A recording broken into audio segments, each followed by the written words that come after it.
मैं थोड़ा शायद धीमा बात करूंगा क्योंकि गला भी ठीक नहीं है उतना और आंख में भी थोड़ा दिक्कत है, तो थोड़ा धीरे धीरे धीरे करूंगा, बट हाँ करूंगा जैसे करते हैं। अच्छा, first of all last class में आपने दो वो दिए थे, क्या कहते हैं, हाँ दो हाँ हाँ, प्रॉब्लम्स दिए प्रॉब्लम दिए थे, मैं वही प्रॉब्लम को ही डिस्कस करने वाला हूँ। प्रॉब्लम को ही डिस्कस करना है मुझे। वो क्वेश्चंस जो भी मैंने दिया था, आप लोगों का आंसर्स अपने अपने हिसाब से आया होगा। मैं उसी प्रॉब्लम को, जो लेवरेज में हम लोग जो प्रॉब्लम आप लोगों को शायद शेयर किया था क्वेश्चंस एंड प्रोजेक्ट टाइप में, उसी प्रॉब्लम्स का जो भी एनालिसिस है वो एनालिसिस भी समझना है और क्वेश्चंस को भी सॉल्व करना है। ठीक है, तो मैं स्क्रीन शेयर करता हूँ और फिर आप लोग जो भी क्वेश्चंस का सॉल्यूशंस किए हैं उसके साथ आप लोग थोड़ा मैच कर लीजिए। ठीक है, जो पार्ट किए हैं आपने वो पार्ट भी आप देख लीजिए, अगर सही है तो बहुत बढ़िया, अगर सही कहीं पर भी गड़बड़ है तो आप उसको मतलब रेक्टिफाई कर लीजिएगा। बट बिफोर दैट मैं एक चीज आपसे शेयर करूंगा, दैट इज, अच्छा स्क्रीन शेयर हुआ है ना? ओके, लेवरेज का एक समरी लिख लीजिए ना, लेवरेज का समरी। ठीक है, फाइनेंशियल मैनेजमेंट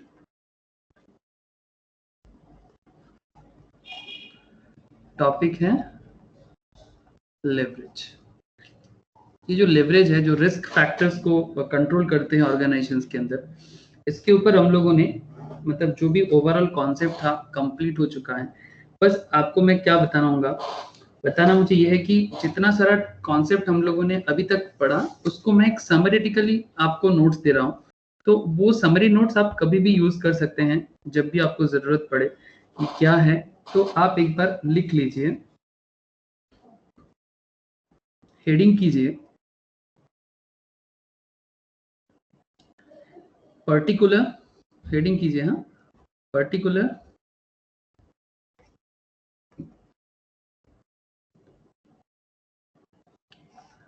फिर हेडिंग कीजिए OL, that is operating leverage, फिर हेडिंग कीजिए financial leverage and after that heading कीजिए टोटल लेवरेज। ये रहेगा आपका 4 हेडिंग। ठीक है, इफ पॉसिबल तो कॉपी को ना आप जिस डायरी या कॉपी में कर रहे हैं उसको ना आप क्या बोलते हैं उसको, हॉरिजॉन्टल कर लीजिए, वर्टिकल से अच्छा रहेगा आपको, क्योंकि जो भी लिखेंगे ना वो आई थिंक अगर चौड़ा है तो ठीक है, अदरवाइज हॉरिजॉन्टल में ज्यादा।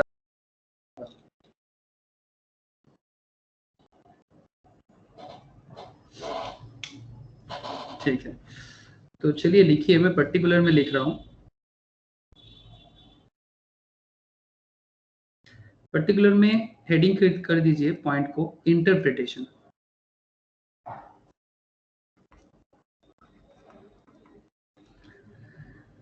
पॉइंट ए, हाँ interpretation point A,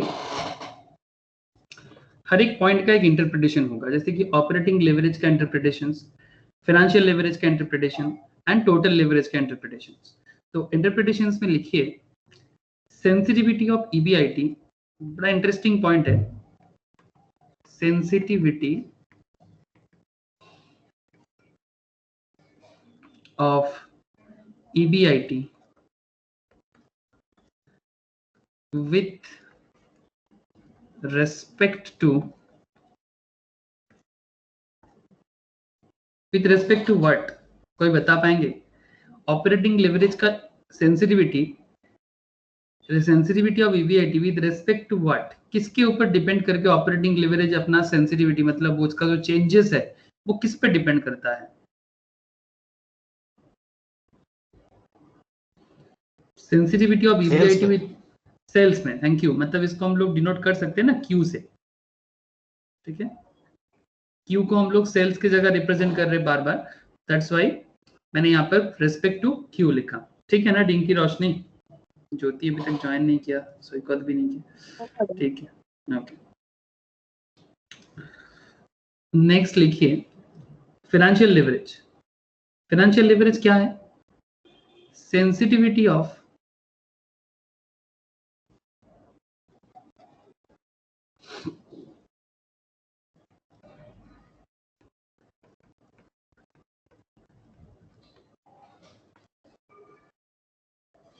EPS, sensitivity of EPS, earning per share, with respect to what?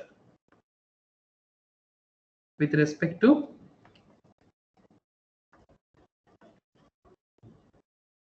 क्या होगा Rinki? Sensitivity of EPS with respect to what? EBIT. EBIT, thank you. EBIT ये सब MCQ टाइप में ना पूछते हैं, तो इसलिए मैं पूछ रहा हूँ. Sensitivity of earning per shares with respect to EBIT, earning before interest and taxes. Total leverage में क्या होगा? Sensitivity of EPS with respect to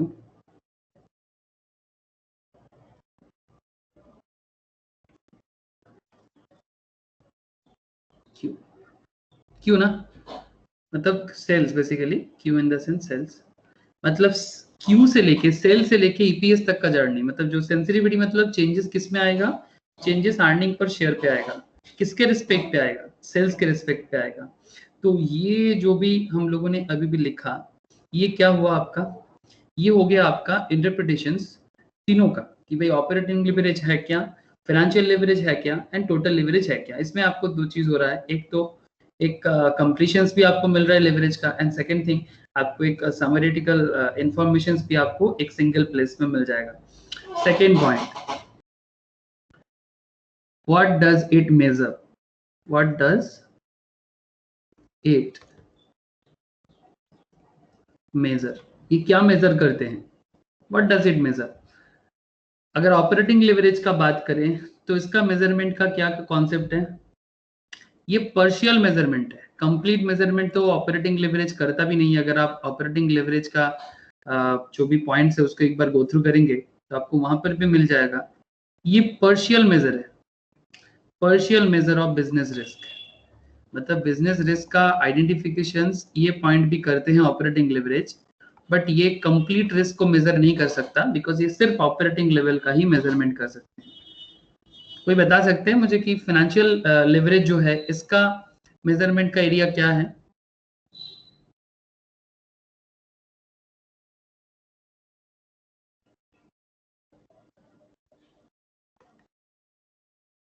ये फाइनेंशियल रिस्क को मेंटेन करता है, सिर्फ फाइनेंशियल रिस्क. और टोटल लिवरेज जो है इसको हम लोग ये कह सकते हैं कि partial measure of total risk. मतलब कोई भी आपको कंप्लीट रिस्क नहीं बता सकता, बट हाँ आप टोटल जो लिवरेज है, टोटल रिस्क को पार्शियल लेवल पे, टोटल रिस्क को पार्शियल लेवल पे मेजर कर सकते हैं. रिस्क तो टोटल है बट पार्शियली मेजरमेंट आप कर सकते हैं, बिकॉज बाकी रिस्क फैक्टर तो आपको दूसरा पॉइंट्स भी देखना पड़ता है. सिर्फ एक चैप्टर्स तो है नहीं फाइनेंस में, मतलब ये एक टॉपिक नहीं है, other factors are also there. That's why partial बात मतलब वर्ड यूज किया जाता है. Point C. अच्छा, फॉर्मूला वाइज अगर हम थोड़ा इसका बाइफर्केशंस कर ले तो फॉर्मूला वाइज बाइफर्केशंस पे आप देख सकते हैं कि इसका फॉर्मूला क्या हो जाएगा? डिंकी बताना please. Roshni, contribution by EBIT. EBIT. Shankar ji, financial leverage का फॉर्मूला क्या हो जाएगा? EBIT upon PBT. EBIT upon PBT. अगर हम लोग PBIT को थोड़ा सा ज्यादा स्प्रेड करें, मतलब थोड़ा तोड़ के करें, तो क्या हो जाएगा? PBT को EBIT से लेस करेंगे इंटरेस्ट, और इससे लेस कर देंगे preference dividend, DP divided by 1 minus T. सरकार का टैक्स भी चला जाएगा. और अगर हम टोटल लेवरेज का कैलकुलेशंस करने के टाइम पे क्या करते हैं? Contribution divided bye PBT. But इसको भी अगर हम लोग थोड़ा सा बाइफर्केशंस करें, EBIT से पहले फिक्स कॉस्ट को हटाएंगे, नहीं सॉरी, हाँ, EBIT माइनस फिक्स कॉस्ट, यही तो था ना फॉर्मूला हम लोग का।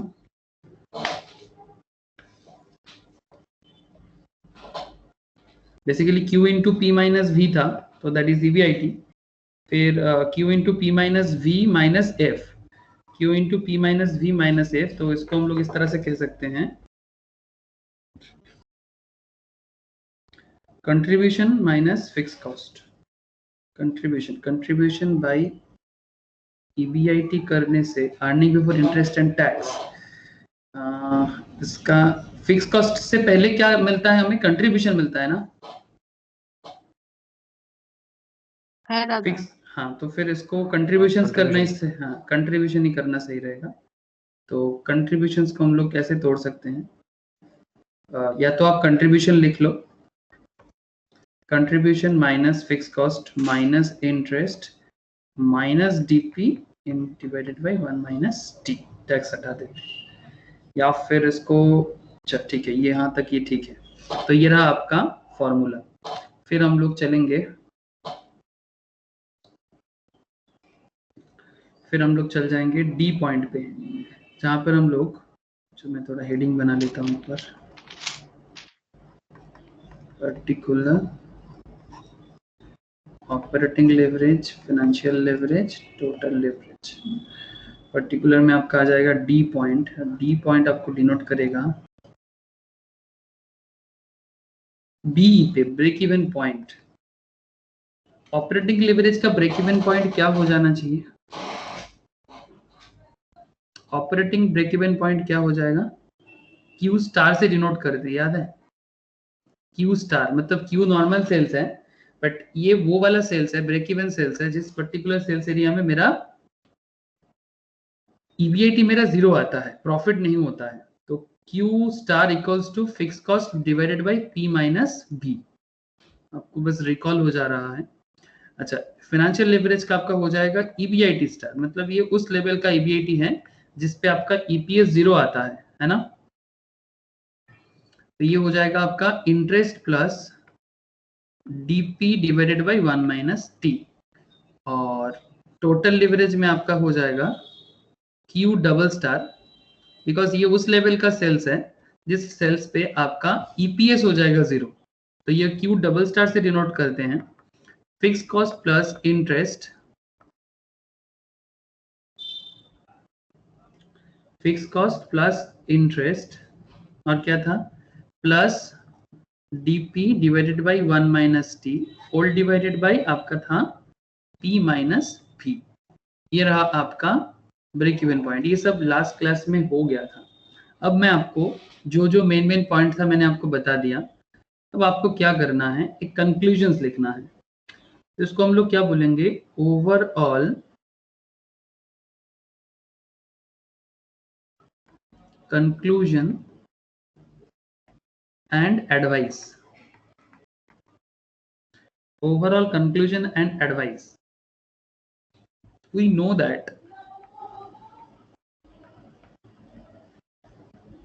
that risk and return, please point को ध्यान दीजिएगा। We know that risk and return, finance में ना ये जो एनालिसिस होता है ना, ये सबसे इंपॉर्टेंट होता है।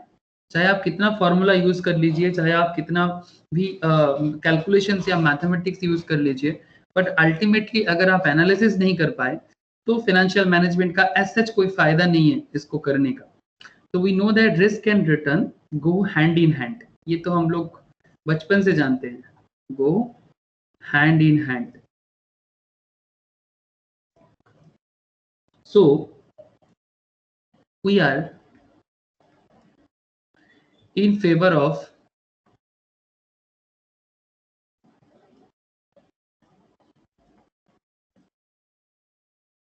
moderate level of total risk। moderate level of total risk मतलब रिस्क तो लेना है, बट ना तो एग्रेसिव लेना है, ना ही बहुत कंजर्वेटिव लेवल पे लेना है, बट एक मॉडरेट लेवल ऑफ रिस्क लेना है। Moderate level of total risk, neither very low neither very low nor very high. देखिए फिनांस आपको हमेशा एक मॉडरेट कॉन्सेप्ट में ही बताएगा, बट अगर आपको बहुत ज्यादा रिस्क लेने का आदत है और आप सक्सेस बनते हो, जैसे कि लाइक वीरेंद्र सहवाग इन टेस्ट क्रिकेट, वो रिस्क लेता था और रन भी बनाता था, तो अगर आपके अंदर स्पेशल एबिलिटी है तो आप ले सकते हो, उसमें कोई मना नहीं करता। बट फाइनेंशियल मैनेजमेंट आपको हमेशा एक मॉडरेट लेवल ऑफ रिस्क लेने के लिए एडवाइस करता है।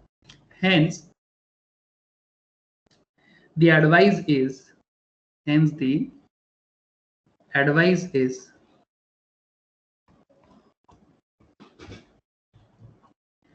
if business, ध्यान से पढ़िए इसको, if business risk is high, if business risk is high, financial risk should be low. बहुत इंटरेस्टिंग पॉइंट है, प्लीज ध्यान दीजिएगा। फाइनेंशियल रिस्क should below, मतलब आप ऐसे बोल सकते हो less use of dept.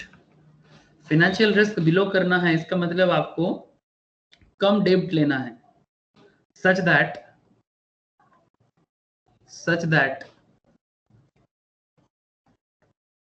overall risk is moderate. And the second conclusion, ये था आपका फर्स्ट कंक्लूजन लेवरेज का, एंड लेवरेज का सेकंड कंक्लूजन है आपका if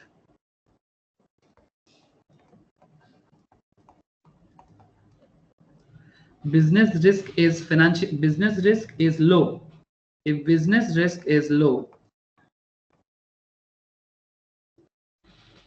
financial risk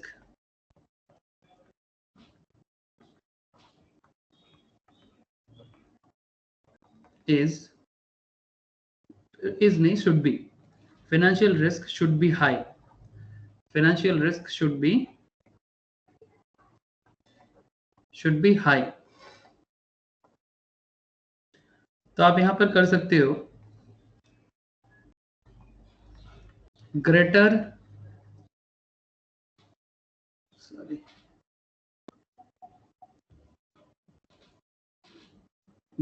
use of डेप्ट, ग्रेटर यूज ऑफ डेप्ट मतलब आप ज्यादा लोन वगैरह ले सकते हो, such that same concept, overall risk is moderate। Please बताइएगा मुझे, क्या आपको ये लेवरेज का जो एंड कंक्लूजन है, क्या ये समझ में आया? Please tell me. ये था लेवरेज का जो भी समरी है, एंड फिर उस समरी के बाद हमने दो कंक्लूजन उठाया लेवरेज से कि भाई risk and return hand in hand चलता है। तो हम लोग हमेशा as a financial manager, as a financial risk handler, controller, हम लोग always moderate level of risk लेने के लिए बताएंगे। मतलब basically approach kind of Kohli जैसा होना चाहिए, सचिन जैसा होना चाहिए, टू मच रिस्क नहीं, मतलब नॉट लाइक सहवाग या Rohit Sharma, it's kind of Kohli kind of. अगर क्रिकेट का समझ है तो आप फटाफट समझ जाओगे कॉन्सेप्ट, अगर नहीं है तो कोई बात नहीं, आप दूसरे कॉन्सेप्ट में भी समझ सकते हो। मतलब बात कहने का मतलब यही है कि भाई बहुत ज्यादा रिस्क, जैसे कि दो कॉन्सेप्ट बताया, एक अगर आपका बिजनेस रिस्क बहुत हाई है, मतलब आप ऐसे कुछ मॉडल का बिजनेस कर रहे हो जो ऑलवेज एक रिस्की सिस्टम पे चलता है। जैसे आपको मैं बता सकता हूँ, आप एक कॉन्सेप्ट समझो कि बिजनेस रिस्क लो है, बिजनेस रिस्क लो, ऐसा एक बिजनेस का कोई एग्जांपल बता सकते हैं कि जिस बिजनेस में रिस्क बहुत कम है? शंकर जी, ऐसा कोई बिजनेस जिसमें रिस्क बहुत कम है? ऐसे तो हर बिजनेस में ही रिस्क होता है, बट फिर भी कोई इस टाइप का बिजनेस जिसमें आपको ऐसा फील होता है कि भाई इस बिजनेस में रिस्क कम है, मतलब डूबने का चांसेस कम है। बिजनेस हो सकता है, खाने का वो बिजनेस business हो सकता है। हाँ, मतलब आप ग्रोसरी स्टोर का बिजनेस के बारे में बात कर रहे हैं। उसमें फिक्स कैपिटल कम होता है, हाँ, उसमें कैपिटल, वेरिएबल कॉस्ट। हाँ कैपिटल उसमें लगता है, बट एक चीज है ना, जैसे मानिए कि अगर जो लोग ग्रोसरी स्टोर चलाते हैं, ये अच्छा एग्जांपल हो सकता है। ग्रोसरी स्टोर बिजनेस में एक चीज है कि अगर मानिए कि आप 5 लाख रुपए इन्वेस्ट किया और अपना दुकान सजाए, बट ये जो 5 लाख आपने इन्वेस्ट किया, इन्वेस्ट करके आपने जो भी चीजें इन्वेस्ट किया, फर्स्ट ऑफ ऑल ग्रोसरी दुकान है, अगर थोड़ा बहुत पोजीशन सही है आपका, कहीं ना कहीं पोजीशन से एकदम सही ना भी चले होगा ना, तो भी बिजनेस चल जाएगा, बिकॉज नेसेसिटी प्रोडक्ट है, नेसेसिटी प्रोडक्ट है, मार्जिन कम रहेगा, बट आपका बिजनेस कहीं ना कहीं चल जाएगा। और दूसरा पॉइंट, ना भी चले तो बाद में ये आप सेल भी कर सकते हो, क्योंकि इतना कॉमन प्रोडक्ट है कि भाई कोई ना कोई तो ले ही लेगा। क्या बात समझ में आ रहा है? आपका जो भी प्रोडक्ट है ये सेल करना बहुत ज्यादा मुश्किल तो नहीं होगा ना? हाँ डिंकी, ग्रोसरी स्टोर का प्रोडक्ट सेल करना क्या बहुत मुश्किल होगा? नहीं सर। एकदम नहीं है। मतलब अगर आपका दुकान आप नहीं चला पाए, मतलब आप अपना बिजनेस को रन नहीं करा पाए, बट अगर आप चाहते हो कि जो भी आपने कैपिटल इन्वेस्ट किया था आप उसको थोड़ा बहुत, मतलब 5 लाख से अगर आपका 5 लाख भी आ जाए, या फिर अगर आपका 4,80,000 भी आ जाए, सस्ता में तो देना पड़ेगा आपको, तो 4 लाख, अगर 20,000 का लॉस आपको ठीक है, लेकिन 4,80,000 आप कैसे भी करके वहां से रिटर्न ले सकते हो, मतलब बिजनेस को सेल करके। मतलब ये लो रिस्क बिजनेस है, grocery business is a low risk business. But जैसे आप कोई स्पेशल बिजनेस टाइप्स, जैसे कि मानो कि जिसमें आपका खुद का, मतलब जो मार्केट में बहुत डिमांडिंग तो है, बट कुछ स्पेशल एबिलिटी पे है, मतलब हर कोई नहीं कर सकता, या फिर मार्केट में इसका खरीदार भी बहुत कम होगा अगर कभी आप बेचने निकलने जाओ तो, ठीक है, तो ऐसा बिजनेस में मतलब फाइनेंस कहते हैं कि अगर बिजनेस रिस्क हाई है, मतलब आप जिस चीज का बिजनेस करते हो वो हर कोई नहीं समझता है, तो अगर हर कोई नहीं समझता है इसका मतलब बात यही है कि भाई बिजनेस रिस्क बहुत हाई है। तो अगर हाई बिजनेस रिस्क है तो आप फाइनेंशियल रिस्क कम लो, और अगर आपका बिजनेस रिस्क लो है तो आप थोड़ा ज्यादा डेब्ट ले सकते हैं। जैसे अगर मैं आपको हाई बिजनेस रिस्क का बात करूं तो एक अच्छा बिजनेस मॉडल मेरे सामने अभी है। आपको मैं बता दूं कि रिसेंट ट्रेंड में एक ब्रोकिंग फर्म है, ठीक है, जो इंडिया का रिसेंटली लार्जेस्ट ब्रोकिंग फर्म हुआ है, largest in the sense of not by आपका, नॉट बाई बहुत ज्यादा मतलब क्लाइंट है इस बेसिस में लार्जेस्ट है, मतलब वैल्यू बेसिस पे नहीं, वैल्यू बेसिस पे तो मोतीलाल ओसवाल है, आईसीआईसीआई डायरेक्ट है, but largest broking firm in the recent trend that is Zerodha, ठीक है। ये जीरोधा कंपनी के बारे में आप लोग शायद नाम सुने हो, ठीक है, बिकॉज रिसेंट ट्रेंड में बहुत पॉपुलर हुआ है ये कंपनी। तो ये ना एक बूटस्ट्रैप कंपनी है, मैं आपको बता दूं ये एक कॉन्सेप्ट है, ये फाइनेंस में ही आपको पता जाता है कि what is the meaning of bootstrapping. क्या आप लोग ये वर्ड कभी सुने हो, बूटस्ट्रैपिंग? कभी ये वर्ड सुने हैं आप लोग? ये एक फाइनेंशियल वर्ड है, बूटस्ट्रैपिंग। हाँ डिंकी, ये वर्ड कभी सुने हो? नहीं sir. Okay, no problem sir. तो ये बूटस्ट्रैपिंग का मतलब क्या होता है, बिकॉज मतलब हर एक बिजनेस का ना अपना एक डेवलपमेंट का तरीका होता है। तो मैं जीरोधा का एग्जांपल इसलिए लिया बिकॉज ये सीरियसली इस लेवल पे इंडिया में एक एग्जांपल बनाया कि इतना बड़ा ब्रोकिंग फर्म बनाया इसने, बट इसका मार्केट में एक पैसा लोन नहीं है, नो डेप्ट इन द मार्केट, और आज मोर देन 1 बिलियन का इसका वैल्यूएशन है, मोर देन $1 बिलियन का वैल्यूएशन इसने बनाया। बट दूसरा और भी बहुत सारा ब्रोकिंग फर्म है जिसका मार्केट में डेप्ट है, बहुत हाई डेप्ट है। लेकिन अगर मैं बताऊं आपको कि आपको क्या लगता है कि जीरोधा जिस पैटर्न का बिजनेस करते हैं, मतलब ये बेसिकली शेयर मार्केट ब्रोकर है। तो I just want to ask all of you कि शेयर मार्केट ब्रोकिंग बिजनेस पे रिस्क हाई है या लो है?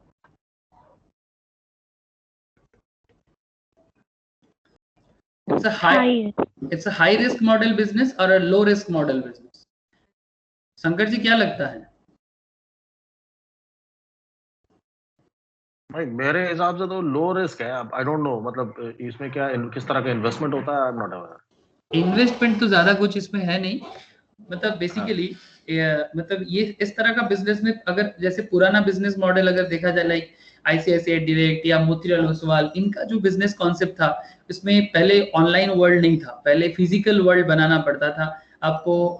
क्लाइंट चेन तो बिल्डअप सबको करना है, बट इनको कहीं ना कहीं इसका मेन कॉन्सेप्ट है कि इनको क्लाइंट जुगाड़ करना होता है, और क्लाइंट जितना अकाउंट ओपन करेगा उसके बेसिस में इनका कमीशन होता है।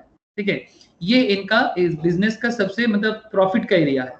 बट कॉन्सेप्ट ये है कि क्लाइंट कितना पैसा डालेगा उसके ऊपर डिपेंड करके इनको कब कमीशन मिलेगा।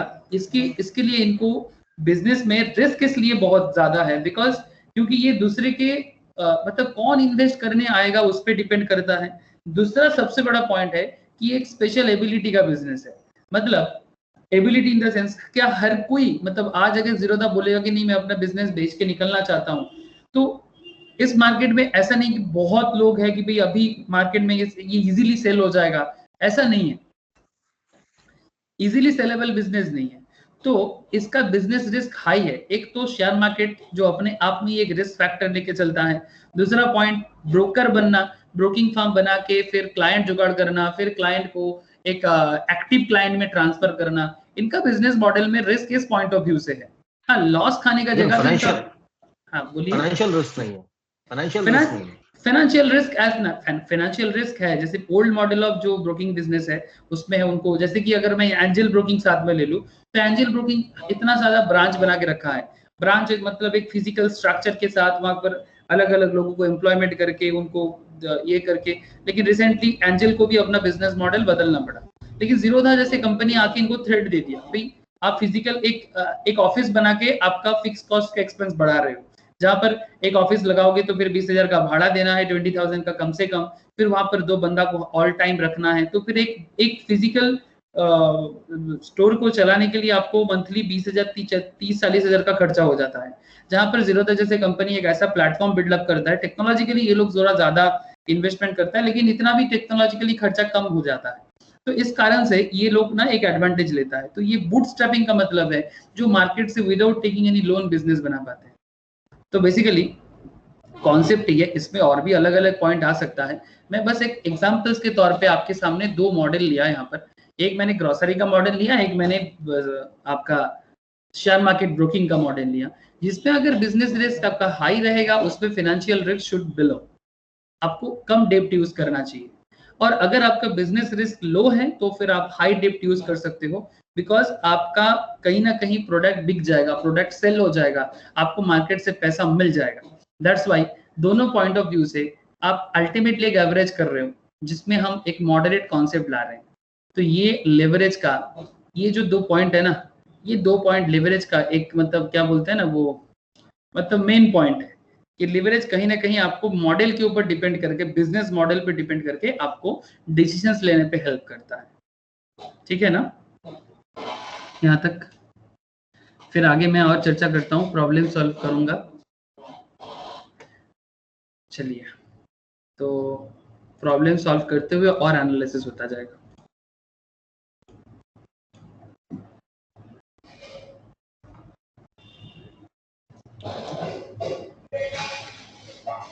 रोशनी बुझते पाরছিস? है दादा। Okay sir.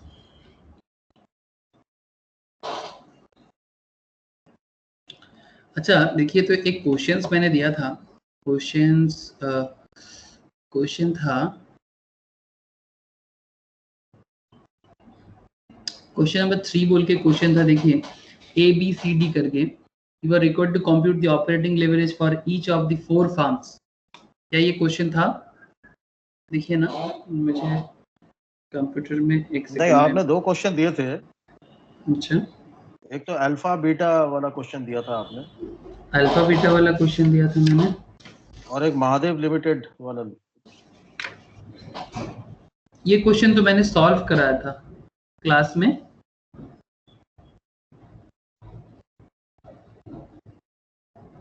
एक सेकंड देख लेता हूँ, मैं भी चेक कर लेता हूँ, जस्ट अ मिनट।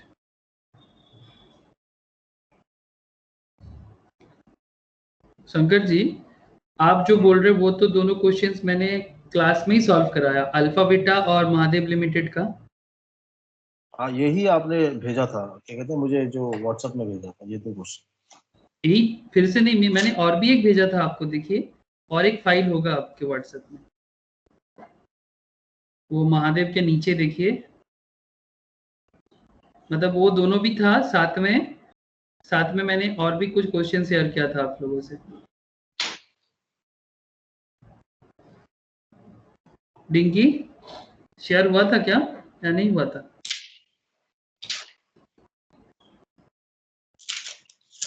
मुझे तो दिख रहा है शेयर है। हाँ सर, हुआ था। शंकर जी मैं एक बार आपको रिसेंड करता हूँ। हाँ रीसेट कर दीजिए। मुझे दिख रहा है आपके पास है। रोशनी के पास है? रोशनी देखी दादा अच्छा, वो 6 पेजेस वाला खोला नहीं था मैं। हाँ अच्छा, मिला है आपको शायद। हाँ ठीक है, तो उसमें देखिए पहले तो 2 क्वेश्चन जो हम लोग क्लास में ऑलरेडी कर चुके थे, ठीक है। उसके बाद आप लोग आइए ये वाला क्वेश्चंस में, वो क्वेश्चन नंबर 3 बोल के एक है, देखिए 4 के बाद जो 3 वाला है वो उसमें आइए, मतलब 4 पहले उसके बाद 3 है। मिला है 3 नंबर वाला क्वेश्चन?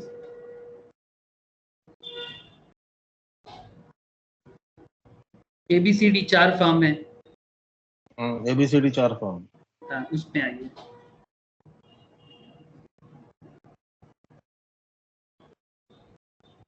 डिंकी ये ABCD वाला किए हो? हाँ सर, किए हैं। क्या क्या आंसर आया बताओ? सर बी का DOL 2 आएगा। B का DOL 2 आएगा। Very good dinky. सर और A और C का तो मेरा थोड़ा नेगेटिव आ रहा है EBIT। हाँ हाँ ठीक है, आ सकता है EBIT नेगेटिव आ सकता है। क्या आया बोलो, नेगेटिव में क्या अमाउंट आया? A का EBIT 10,000 नेगेटिव आया और C का 50,000 नेगेटिव आया। और एक बार बताओ। A A का का EBIT 10,000 नेगेटिव और C का 50,000 नेगेटिव। हाँ, तो DOL भी नेगेटिव में कैलकुलेट कर सकते हो। और नेगेटिव में कैलकुलेट कर सकते हैं। हाँ हाँ, नेगेटिव DOL हो सकता है ना, लेवरेज है। रिस्क मेरा पॉजिटिव भी हो सकता है, रिस्क मेरा नेगेटिव भी हो सकता है ना। तो रिस्क मेरा दोनों तरह का हो सकता है। पॉजिटिव रिस्क मतलब मेरा बिजनेस में एक पॉजिटिव सिस्टम पे जाएगा, है ना। और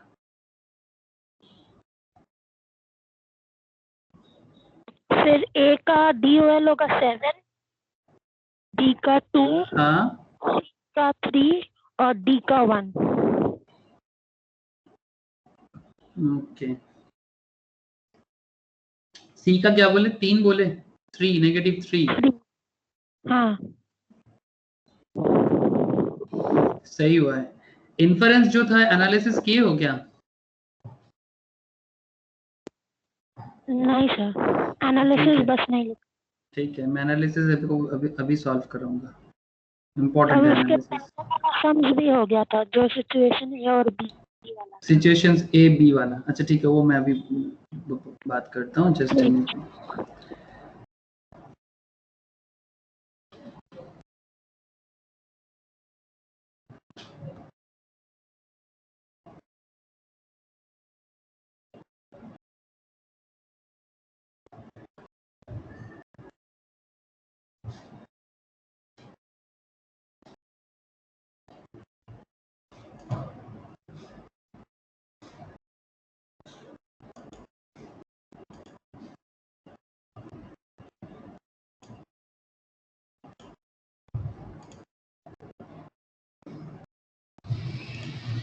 अच्छा चलिए, मेरे यहाँ पर फाइल ओपन नहीं हो रहा है।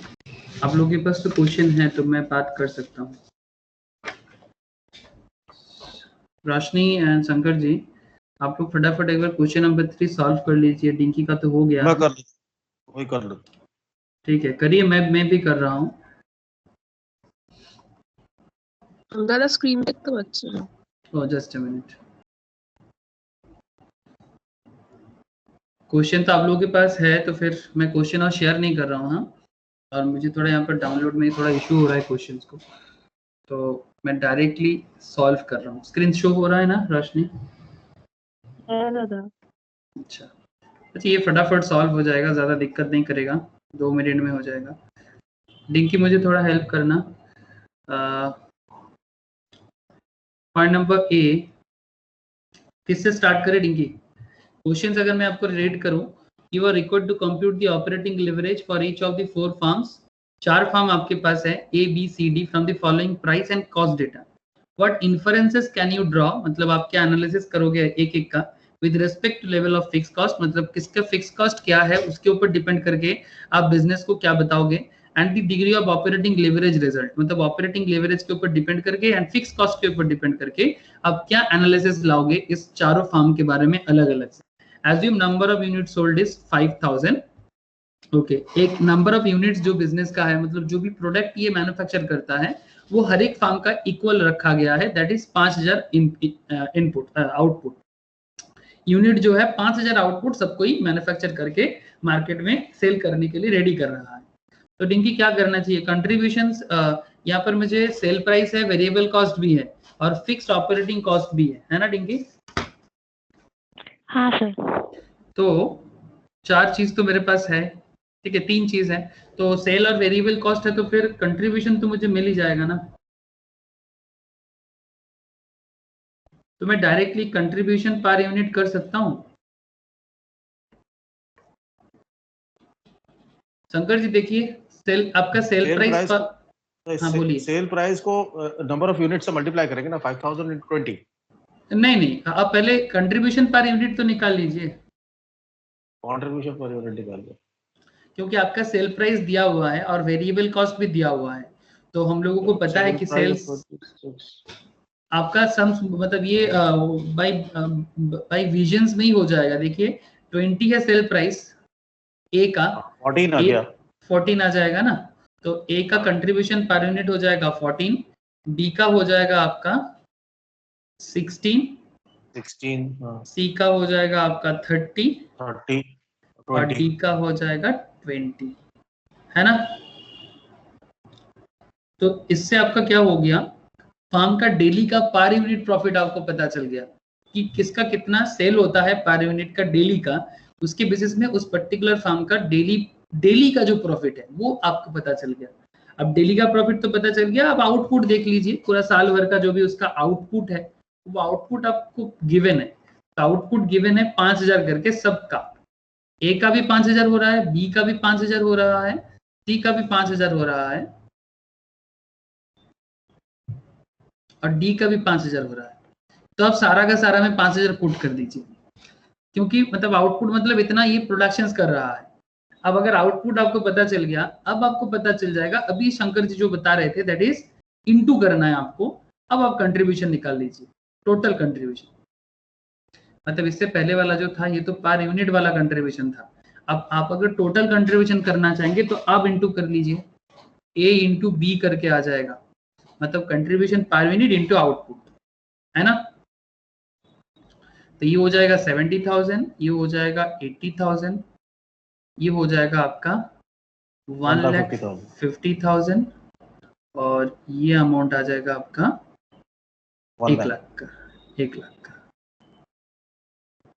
ठीक है, बहुत इजी हो जाएगा, क्वेश्चंस बहुत इजी है, लेकिन इसका एनालिसिस में हमें थोड़ा ध्यान देना है।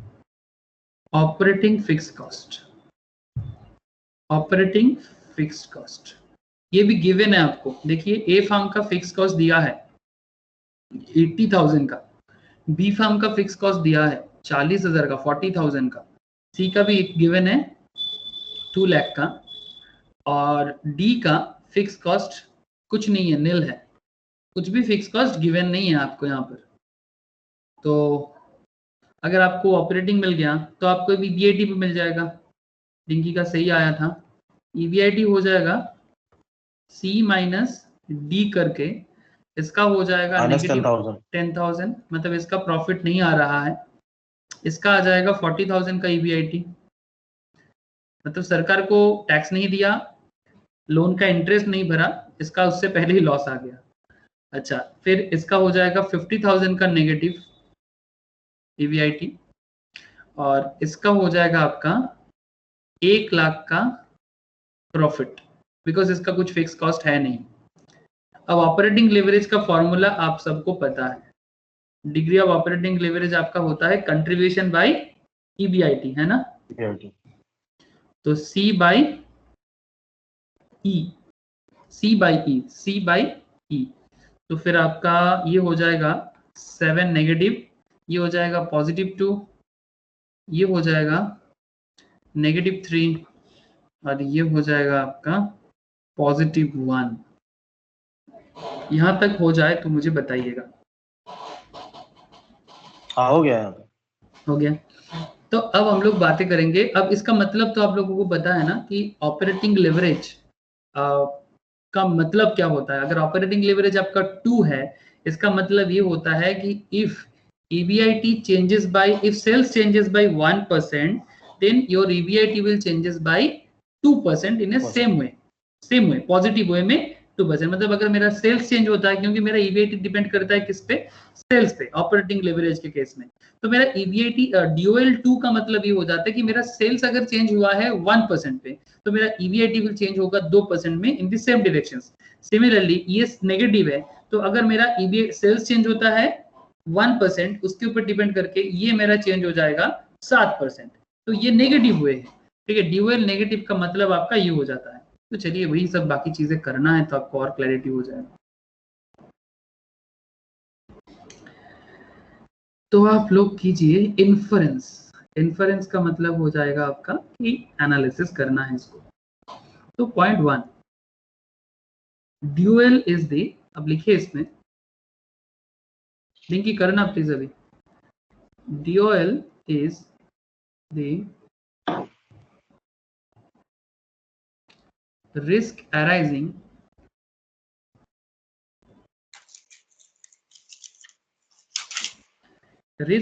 on the operating fixed cost।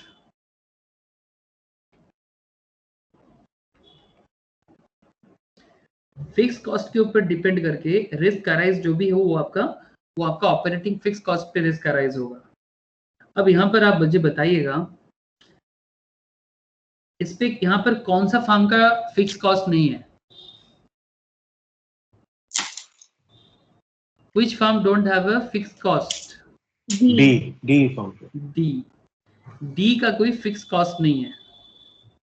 तो अगर इसका कोई फिक्स कॉस्ट नहीं है तो हम यहाँ पर ये लिख सकते हैं, क्योंकि degree of operating leverage concept ही आता है, मतलब लेवरेज का मतलब रिस्क है, और रिस्क होता है फिक्स कॉस्ट पे डिपेंड करके रिस्क आपका है कि भाई ये मेरा फिक्स खर्चा है, मुझे इतना बिजनेस है तो कम से कम उठाना ही पड़ेगा।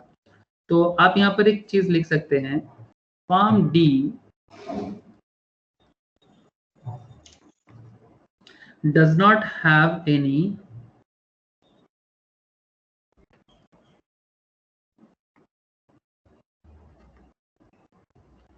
does not have any fixed cost, hence its DOL equals to 1। अब एक चीज देखिए यहाँ पे कि इसका कोई फिक्स कॉस्ट नहीं है, इसी दैट इज द रीजन इसका ऑपरेटिंग लेवरेज 1 हुआ है। इसका ऑपरेटिंग लेवरेज 1 हुआ है, मतलब 1 मतलब एक स्टैंडर्ड रिस्क सेक्टर है, मतलब एक बहुत ही स्टैंडर्ड है भाई, क्योंकि इसका कोई फिक्स कॉस्ट ही नहीं है, इसलिए ऑटोमेटिकली इसका कंट्रीब्यूशन बाय EBIT हुआ तो 1 लाख बाय 1 लाख हो गया, तो ऑटोमेटिकली देखिए इसका मतलब रिस्क एज सच नहीं है बिजनेस में, ऑपरेटिंग लेवल पे कोई रिस्क नहीं है इसका, तो इसलिए इसका DOL हुआ 1। मतलब 1 से जितना ज्यादा होगा मतलब हाई रिस्क में जा रहा है, और जितना नीचे जाएगा उतना लो रिस्क में जाएगा।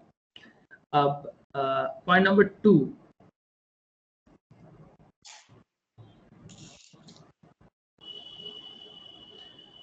if the firm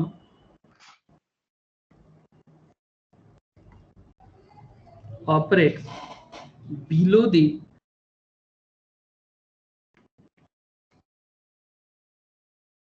operating BP, below the operating break even point, its DOL is negative, its degree of operating leverage is negative। अभी ये कैसे प्रूव होगा, ये आपको प्रूव करना है। चलिए फार्म ए पे चलते हैं, क्योंकि उसका नेगेटिव है, तो हम लोग एक एनालिसिस करेंगे तो आपको बाकी का भी समझ में आ जाएगा। फार्म ए का ऑपरेटिंग बीईपी कैलकुलेट कीजिए। देखिए फार्म ए का ऑपरेटिंग बीईपी क्या होगा बताओ तो रोशनी। ऑपरेटिंग ब्रेक इवन पॉइंट क्या होना चाहिए फार्म ए का?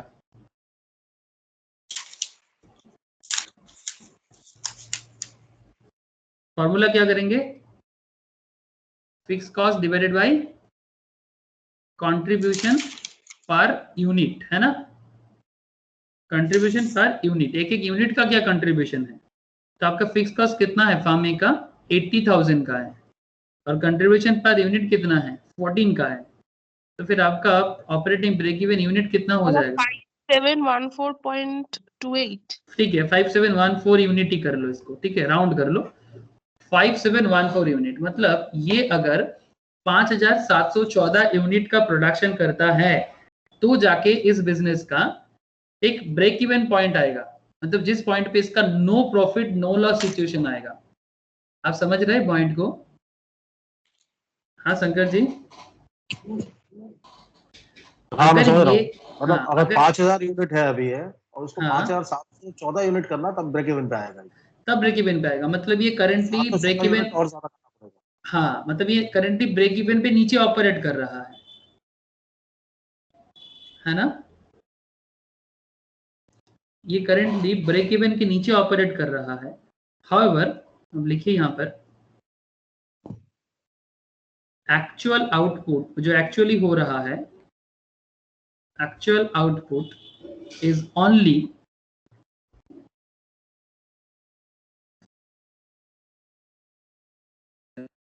सिर्फ 5000 है। So DOL is negative, that is the reason. इसलिए इसका बिजनेस नेगेटिव रिस्क में जा रहा है, मतलब रिस्क बिजनेस में ऐसा कुछ है ही नहीं। अगर रिस्क लेगा तो जाके इसका आउटपुट और बढ़ेगा, बिकॉज ये सेफ खेल रहा है, ये सेफ खेल रहा है, और सेफ खेलने के कारण ये बिजनेस को ग्रो नहीं करा सकता, बिकॉज ये बहुत ज्यादा सेफ खेल रहा है। इतना सेफ खेलेगा तो शायद अपना बिजनेस को रन करा लेगा, लेकिन वो भी मुश्किल हो जाएगा, because no profit no loss भी तो नहीं हो रहा है। कम से कम बीईपी तो चले, कम से कम बीईपी पे तो रन करे, मतलब प्रॉफिट नहीं करेगा बट लॉस भी ना करो। लेकिन ये करंट जिस पर्टिकुलर पॉइंट पे चल रहा है ये तो लॉस मेकिंग सिचुएशंस पे चल रहा है। ये पॉइंट क्लियर है ना डिंकी, ये दिस पॉइंट? हाँ सर। नेगेटिव DOL का मतलब एकदम क्लियर है कि DOL नेगेटिव का मतलब क्या हो जाता है।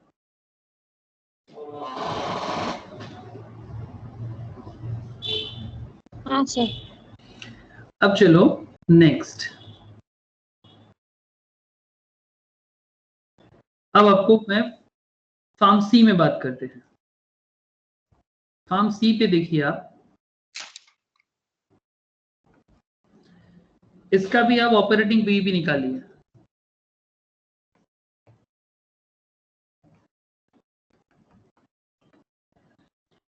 Again fix cost by contribution per unit equals to 2 lakh divided by 30, तो इसका हो जाएगा 6667 यूनिट्स। এরকম ही আসছে रोशनी? है दादा। However, actual output is only 5,000, so DOL is negative। इसका तो हालत और खराब है, कहाँ इसको 6,667 यूनिट बनाना था, उसकी जगह इसका 5,000 यूनिट ही जा रहा है। तो ये भी अनदर रीजन है कि इसका DOL क्यों नेगेटिव में है। तो फिर अभी लास्ट एनालिसिस जो आपका रहेगा, third analysis and the final analysis, that is when a firm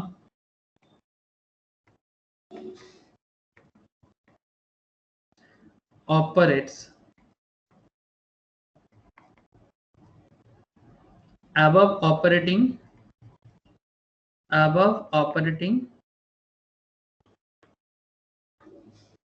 BEP, its DOL is positive, like firm B. Firm B का क्या सिचुएशन चल रहा है? फार्म बी का अगर आप कंट्रीब्यूट मतलब बीईपी निकाले, बीईपी निकालिए इसका break even point, contribution divided by sorry fix cost divided by contribution per unit. Fix cost कितना है फार्म बी का? 40,000। 40,000 और कंट्रीब्यूशन पर यूनिट क्या हो जाएगा? 16 ना है दादा। तो फिर इसका कितना आ जाएगा? 2,500। कितना बता रहे हैं वो बताइएगा? 2,500।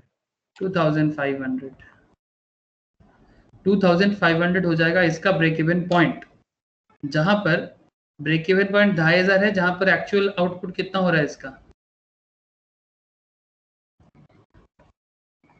5,000।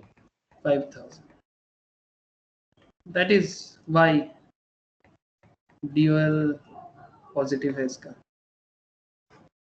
फार्म बी का ड्यूअल क्यों पॉजिटिव हुआ समझ में आया अभी? अगर आप सिमिलरली आप डी का भी करके देखिए, डी का तो ड्यूअल पॉजिटिव ही है बट 1 है, उस पर आप अगर करेंगे तो फिर आपका क्या आ जाएगा? Fix cost by fix cost divided by contribution, मतलब 1 लाख डिवाइडेड बाय, नहीं फिक्स कॉस्ट तो इसका है ही नहीं, फिक्स कॉस्ट तो नील है, फिक्स कॉस्ट तो इसका कुछ है ही नहीं है ना, तो इसका ब्रेक इवन पॉइंट कैलकुलेट करना मुश्किल हो जाएगा बिकॉज इसका कोई फिक्स खर्चा अभी है ही नहीं, तो इसलिए डी को कैलकुलेट करना मुश्किल है, तो इसलिए इसका ड्यूअल 1 है।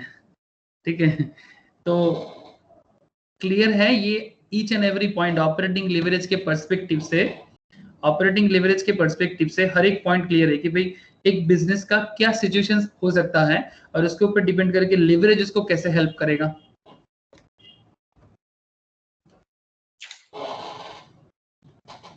शंकर जी क्लियर है कॉन्सेप्ट?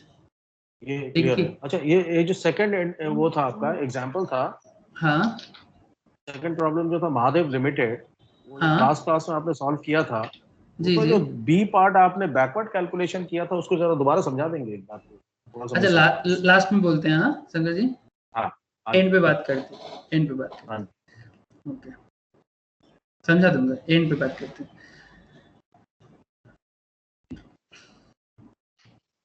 ओके अब हम लोग थोड़ा और मूव ऑन करेंगे, क्वेश्चन नंबर 4 पे आइए ना एक बार।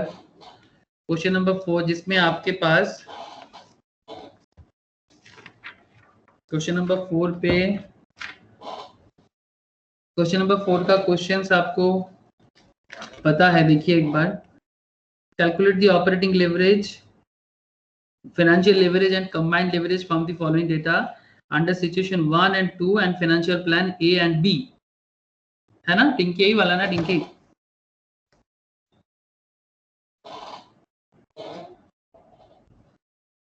हाँ सर। ओके एक सेकेंड देख लेता हूँ।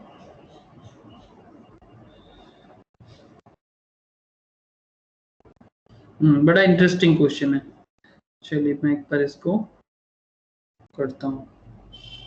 शंकर जी क्वेश्चन मिला आपको? क्वेश्चन नंबर 4 जो है ये May 07 से calculate the operating leverage for financial plan A and B.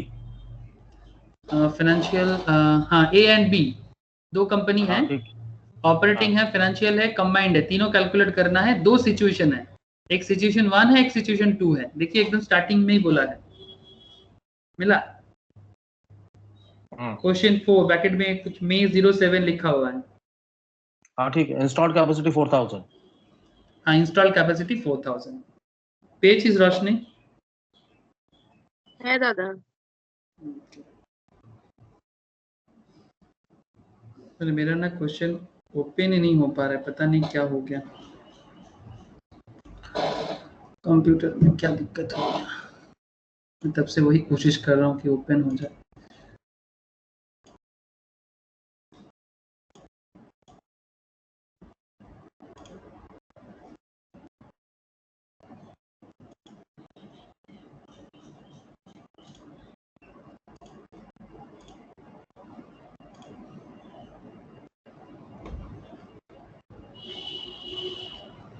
हो गया, रुकिए।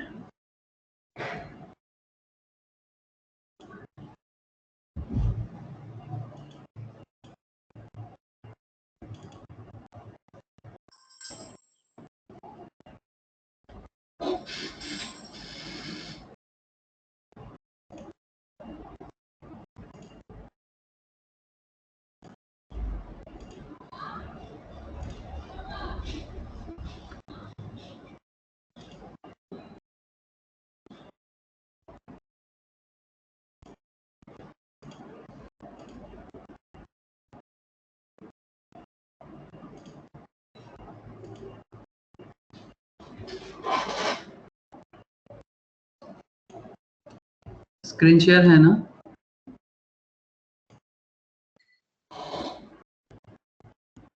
है स्क्रीन शेयर रोशनी? है दादा। ओके, ये वाला क्वेश्चन पे बात कर रहा था मैं। Calculate the operating leverage, financial leverage, combined leverage.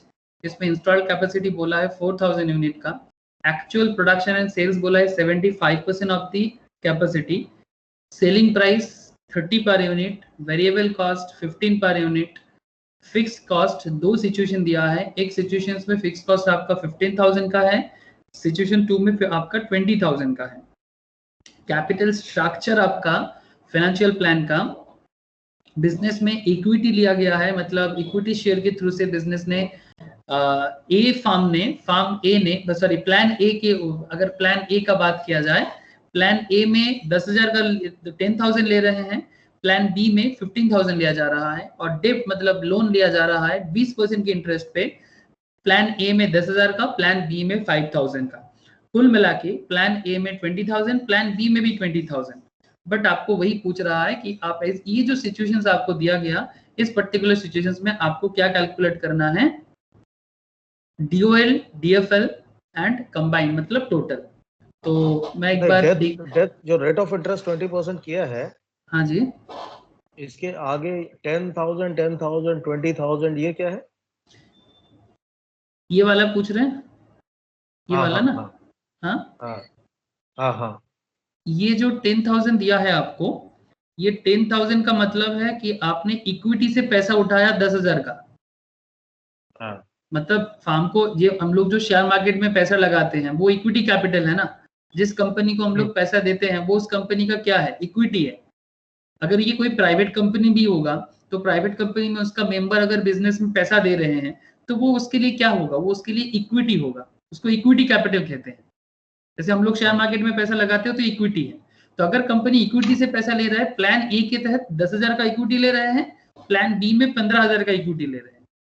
और डेब्ट मतलब होता है लोन, डेब्ट का मतलब हो जाता है लोन। प्लान ए में बिजनेस जो है वो 10,000 का इक्विटी ले रहे हैं, और प्लान बी में वो 5,000 का लोन ले रहे हैं, सॉरी इक्विटी बोल दिया मैंने, 10,000 का लोन लिया है 20% के इंटरेस्ट पे, और यहाँ पर 5,000 का ले रहा है 20% के इंटरेस्ट। अच्छा, दोनों को मिला के ये तो इसका टोटल है, ये 10-10 का टोटल है 20, और ये 15 और 5 का टोटल है 20, ये टोटल अमाउंट है। ठीक है, ठीक है, ओके।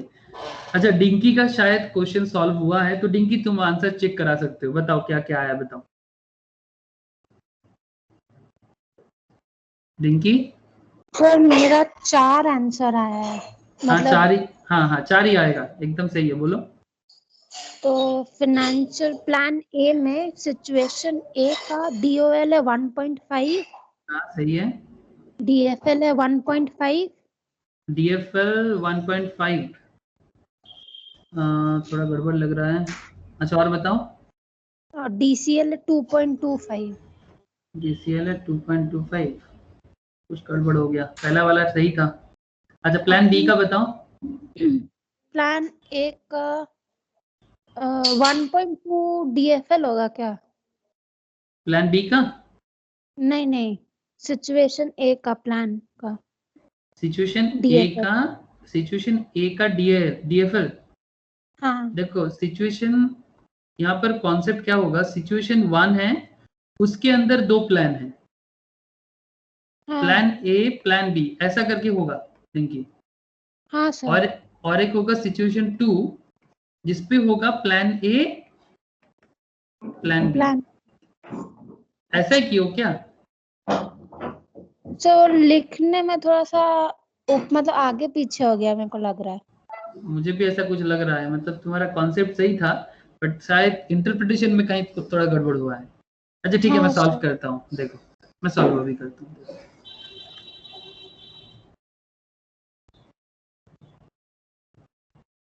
शंकर जी देखिए क्वेश्चंस को सॉल्व कैसे करेंगे हम लोग, मतलब एकदम रियल प्रोजेक्ट जैसे हैं वैसा ही है, बस इसको सॉल्व कैसे करेंगे। एक काम कीजिए, एक पर्टिकुलर कीजिए,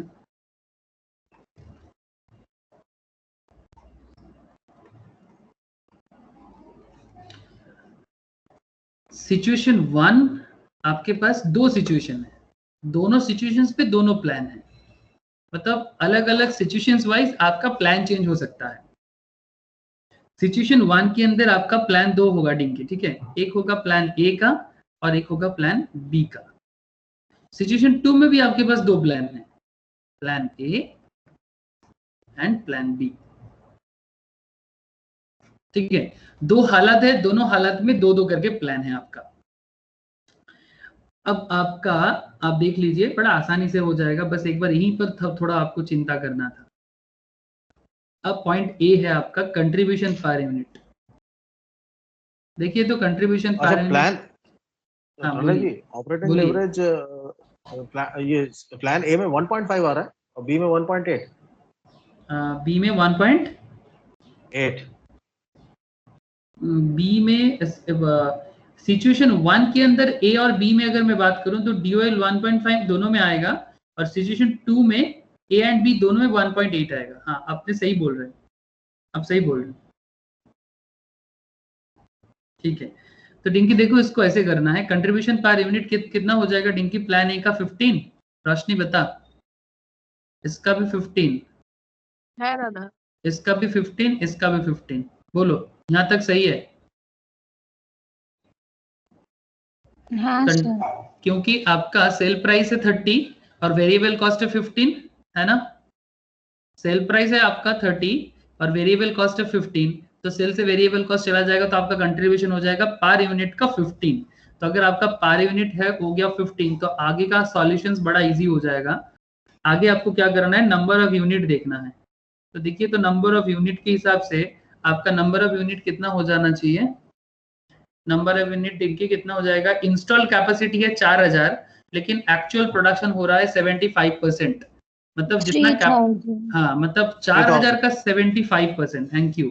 नंबर ऑफ यूनिट का केस जो है वो आपको 4000 का 75% करना चाहिए, बिकॉज ये तो आपका टोटल कैपेसिटी है बट आप करेंटली एक्चुअल कर रहे हो 75%, तो ये आपका हो जाएगा 3000, ये भी हो जाएगा 3000, ये भी हो जाएगा 3000 और ये भी हो जाएगा 3000।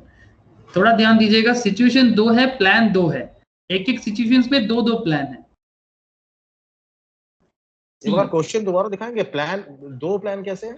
ये देखिए, calculate the operating leverage, financial leverage, combined leverage from the following data under situation 1 and 2, financial plan A and B। Situation 2 है आपका, तो देखिए जब भी सिचुएशंस हमारे पास अलग अलग होगा, प्लान हमारा 2 हो सकता है, सिचुएशंस हमारा एक ही होगा। तो सिचुएशंस 1 जो है उसमें हमारा 2 प्लान होगा और सिचुएशन 2 जो है उसमें हमारा अगेन 2 प्लान होगा। तो प्लान सिचुएशन वाइज होता है, इसलिए कॉमन सेंस के थ्रू से बताए मतलब इसको करना चाहिए।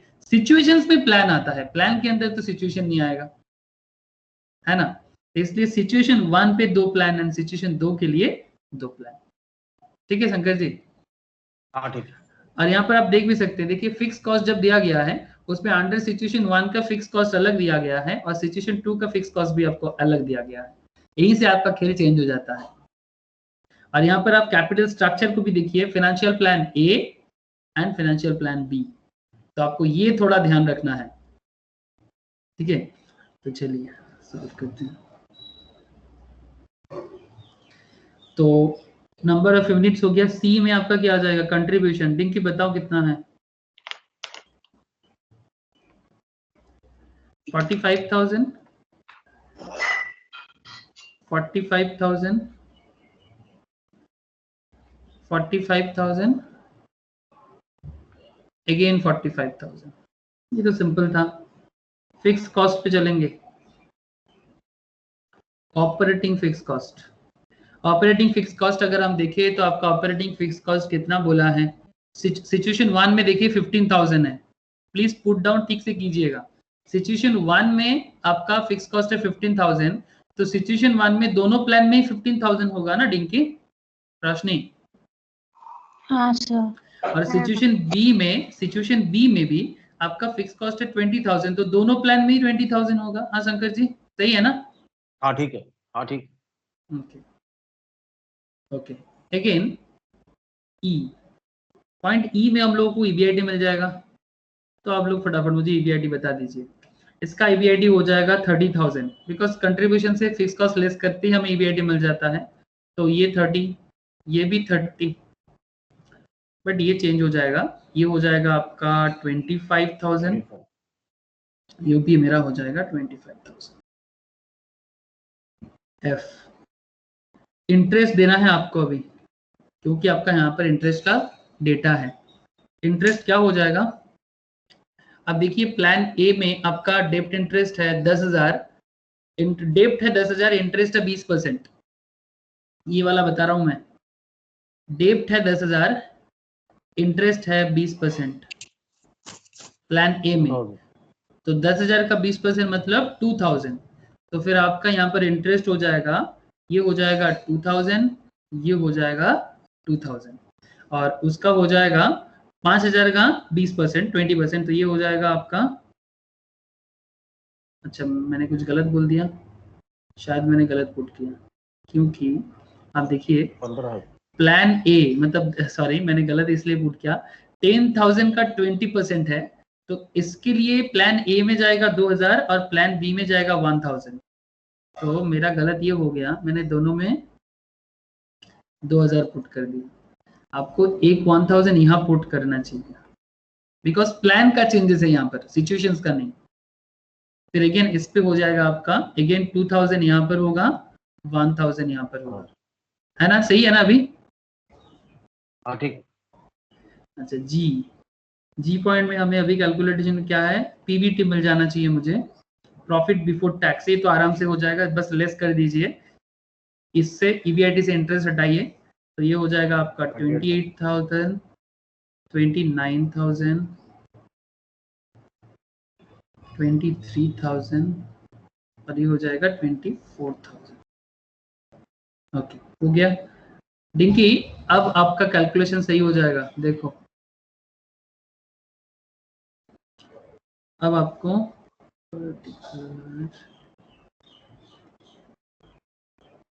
सिचुएशन 1 में plan A, plan B, situation 2 में प्लान ए, तो डीओएल कैलकुलेशन कर लेंगे अभी। H, degree of operating leverage क्या मिल जाएगा, कंट्रीब्यूशन बाय ईबीआईटी से मिल जाएगा, तो आप इसको इजीली कैलकुलेट कर सकते हो सी बाई ई से। देखिए आपका जो सीरियल नंबर हमेशा इसलिए देना अच्छा होता है, अगर आप सीरियल नंबर प्रॉपर रखेंगे ना, कंट्रीब्यूशन बाय ईबीआईटी जो भी आपका सीरियल नंबर होगा उसके हिसाब से आपका कैलकुलेशंस बड़ा इजी हो जाएगा, it's good for your presentation and analysis. तो ये हो जाएगा 1.5, ये आप सबको ये ठीक ही बोल रहे थे, प्लान ए का 1.5, प्लान बी का भी 1.5, देखिए तो हो रहा है कि नहीं, प्लान ए का 1.8 एंड प्लान बी का 1.8, मुझे बताइएगा यहाँ तक सही है कि नहीं।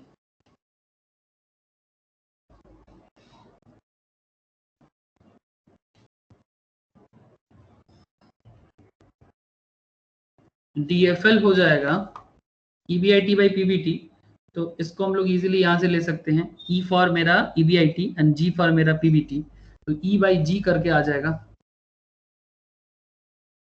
ई बाई जी, तो ई बाई जी करेंगे तो ये हो जाएगा 1.07 आई थिंक, देखिए एक बार थोड़ा, ये हो जाएगा 1.03,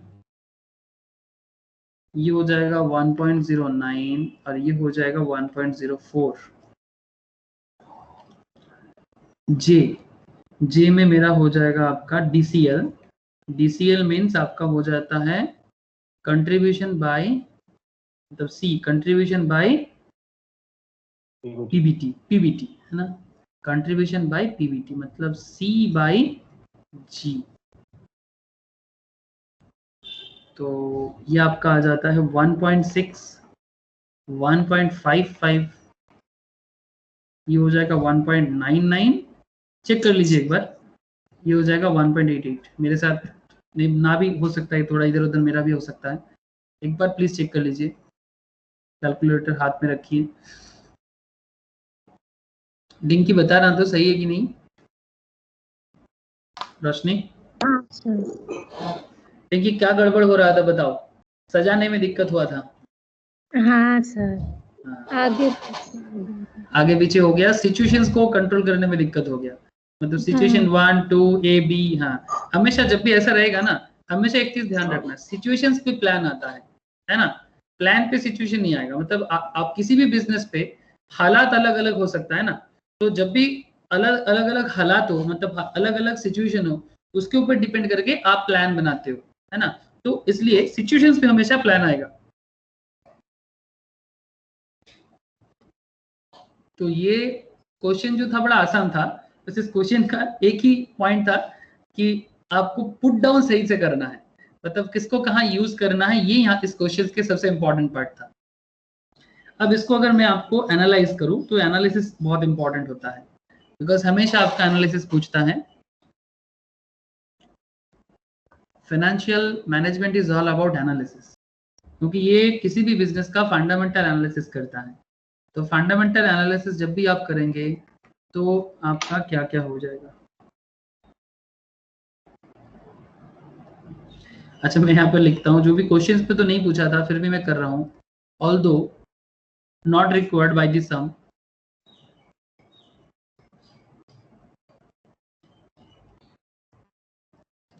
क्वेश्चन तो आपको नहीं पूछा था, although not required the inference in the some,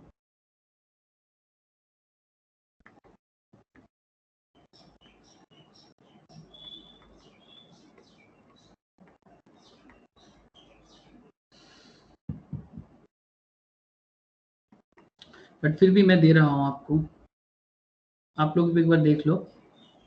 situation 1 has lower dual, देखिए तो सिचुएशन 1 का ड्यूएल लोअर है compare to situation 2।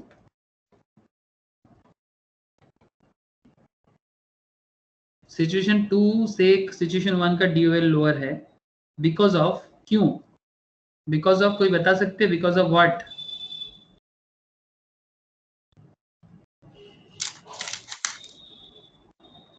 Any idea क्यों इसका ड्यूएल कम हुआ है?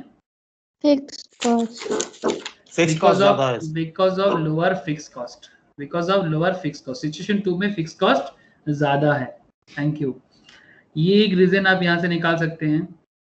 And second thing,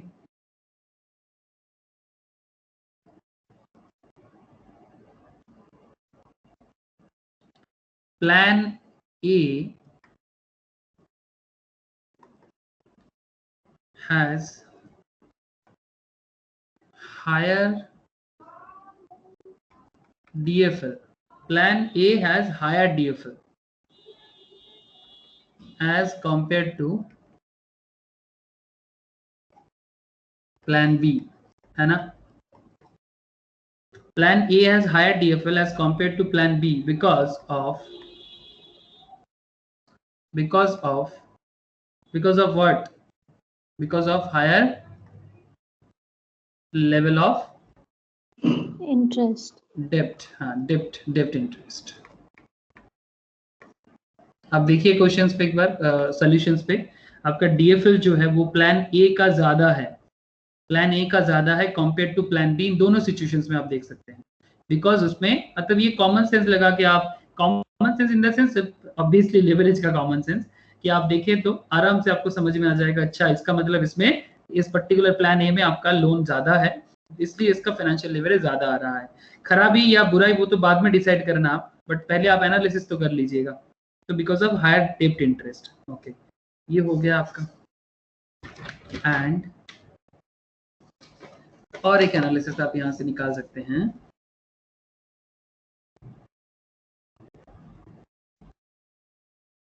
situation 2 plan A has the highest combined leverage, है ना, on account of what, on account of, बता सकते हैं क्या है? सिचुएशन 2 का प्लान ए का कंबाइंड लेवरेज ज्यादा है। देखिए तो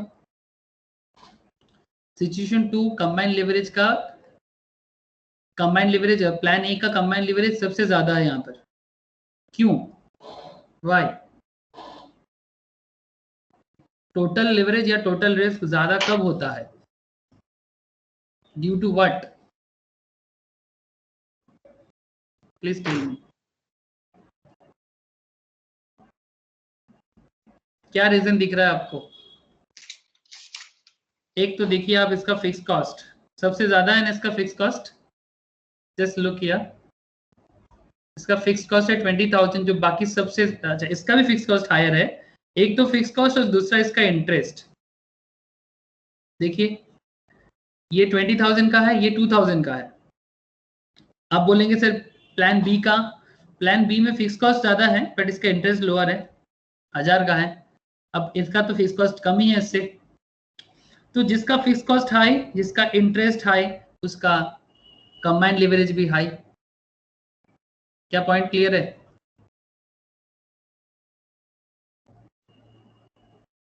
हेलो,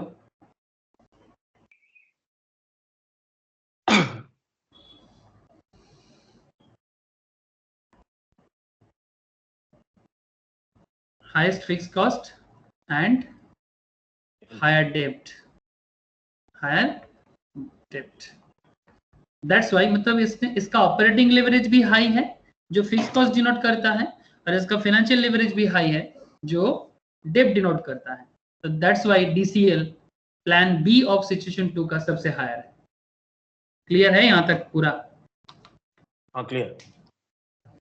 तो ये सब चीजें ऐसे तो बहुत टफ कुछ नहीं होता, बस क्या है ना, छोटा छोटा एनालिसिस होते हैं जो थोड़ा ध्यान से करना पड़ता है। बस that is all about finance. Basically finance इसी तरह से हर एक चैप्टर में ऐसे ही काम करता है। ये एक एक चीज को आपको इकट्ठा करना है, प्रेजेंट करना है, और फिर उसी से आपको अपना एनालिसिस निकाल के देखना है कि भाई अल्टीमेटली कंपनी किस तरह से परफॉर्म कर रहा है। बस आपको थोड़ा डेटा चाहिए, डेटाबेस चाहिए, वो डेटाबेस से ही आप कैलकुलेशंस कर सकते हैं। ये समय लगेगा, थोड़ा प्रैक्टिस के साथ आएगा, टाइम टू टाइम आप आराम से इसको डेवलप कर पाएंगे। ओके, तो ये क्वेश्चंस भी हम लोगों ने कर लिया। अच्छा,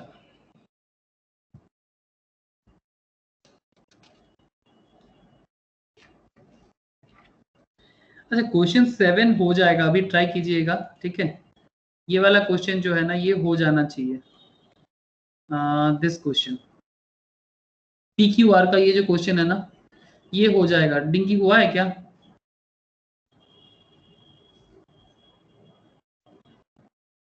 संगत जी इसका आंसर बताओ तो। P का है 5, 2.5 और 12.5। Very good sir. फिर और Q का है 1.67, 1.07 हाँ और 1.7869। ठीक है, और आर्ट का 2.14, 1 हम्म और 2.14। ओके, क्या मैं लिख के दे दूं एक बार आप लोगों को? और शंकर जी लिख लीजिए आंसर को, मैच टैली कर लीजिएगा, ठीक है। क्वेश्चन 7 का आंसर टैली कर लीजिएगा, मैं लिख के देता हूँ। शंकर जी इसको एक बार होमवर्क कर, मतलब ट्राई कीजिएगा घर पे, ठीक है। इजी है, क्वेश्चन 7 हो जाएगा। DOL हो जाएगा 5, P का आंसर हो जाएगा आपका 5 DFL एंड DCL, हाँ 5 2.5 12.5, Q हो जाएगा आपका 1.67 1.07 एंड 1.79 एंड R का हो जाएगा आपका 2.14 1 2.14। ठीक है, ये प्लीज एक बार घर पे ट्राई कीजिएगा, DOL DFL DCL। ठीक है, क्वेश्चन 7। रोशनी देखे नहीं चीज तो है दादा। 2.14 1 और फिर 2.14। हाँ, ठीक है, ये हो जाना चाहिए। अच्छा, मैं क्वेश्चन नंबर 1 बोल के था,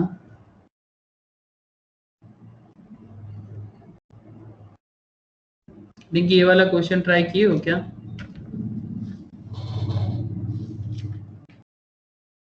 हाँ सर। क्या जवाब आया है बताओ तो। सर इसका EPS होना चाहिए 15.48। 15.48। हाँ, थोड़ा सा चेंजेस हो रहा है मेरे से। ये तो मतलब divided by number of shares तो 1 ही आएगा ना। हाँ, नंबर ऑफ शेयर्स 1 ही आएगा। और पैट कितना है? पैट 15.48।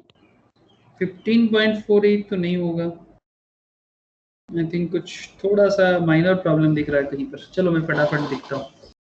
अच्छा, क्वेश्चन नंबर, ये जो क्वेश्चन है इसको एक बार मैं रीड करता हूँ। शंकर जी देखिए एक बार, रोशनी। A company had the following balance sheet as on March 31, 2006. Okay, liability and equity। देखिए ये कंपनी का बैलेंस शीट है, ठीक है शंकर जी। कंपनी का जब भी बैलेंस शीट होता है तो कंपनी के बैलेंस शीट में एक तरफ आपका मिल जाएगा लाइबिलिटी इक्विटी और एक तरफ आपको मिल जाएगा एसेट। ठीक है, तो लाइबिलिटी एंड इक्विटी का मतलब है कि कंपनी कितना इक्विटी शेयर होल्डर से कितना पैसा उठाया है मार्केट से, उसका डेटा रहता है, और कंपनी का मार्केट में क्या लाइबिलिटी है वो डेटा रहता है। तो ये दोनों चीज एक साइड में दे रहा है, और दूसरा कंपनी का जो एसेट है वो एक तरफ दिया है। लेकिन हमेशा एक चीज हमेशा ध्यान रखना पड़ता है, कंपनी का बैलेंस शीट हमेशा ना इक्वल होता है। कंप्लीट बैलेंस शीट अगर होगा तो इक्वल रहेगा। वो कैसे भी करके इक्वल होता है वो आपको कभी दूसरा क्लास में बताऊंगा कि क्यों लायबिलिटी के साथ एसेट मैच करना जरूरी है। इसके पीछे एक बहुत अच्छा लॉजिक काम करता है। लॉजिक एकदम सिंपल बताओ तो 2 मिनट के लिए, कि भाई जितना लायबिलिटी एंड इक्विटी उठा के मैं बिजनेस कर रहा हूँ ना, क्योंकि अगर मैं आज फिक्स एसेट्स बनाया ना तो ये फिक्स एसेट्स मेरा ये इक्विटी के पैसे से ही मैंने बनाया, या फिर मैंने लोन उठाया तो लोन के पैसे से ही मैंने फिक्स एसेट्स को बनाया, या करेंट एसेट्स भी मैंने बनाया तो भी वो यहीं से बनाया, जो डिवेंचर्स हो या फिर मेरा जो करेंट लायबिलिटी हो जो मैंने मार्केट से लोन लिया। तो जो भी मेरा एसेट बनता है वो मेरा लायबिलिटी से ही बनता है या इक्विटी से ही बनता है। इसलिए ये लॉजिकल है कि मेरा एसेट के साथ मेरा लायबिलिटी टैली होगा। अगर कभी टैली नहीं होता है, ठीक है, इसका मतलब दाल में कुछ काला है, मतलब कुछ ना कुछ मैंने गड़बड़ किया है हिसाब में, तभी मेरा बैलेंस शीट टैली नहीं कर रहा। अब बात समझ रहे हैं शंकर जी? हाँ जी, हाँ जी। तो अब यहाँ पर दिया है आपको, देखिए equity share capital 1 crore share of ₹10 each, 10 crore का। रिजर्व सरप्लस दिया है 2 करोड़ का।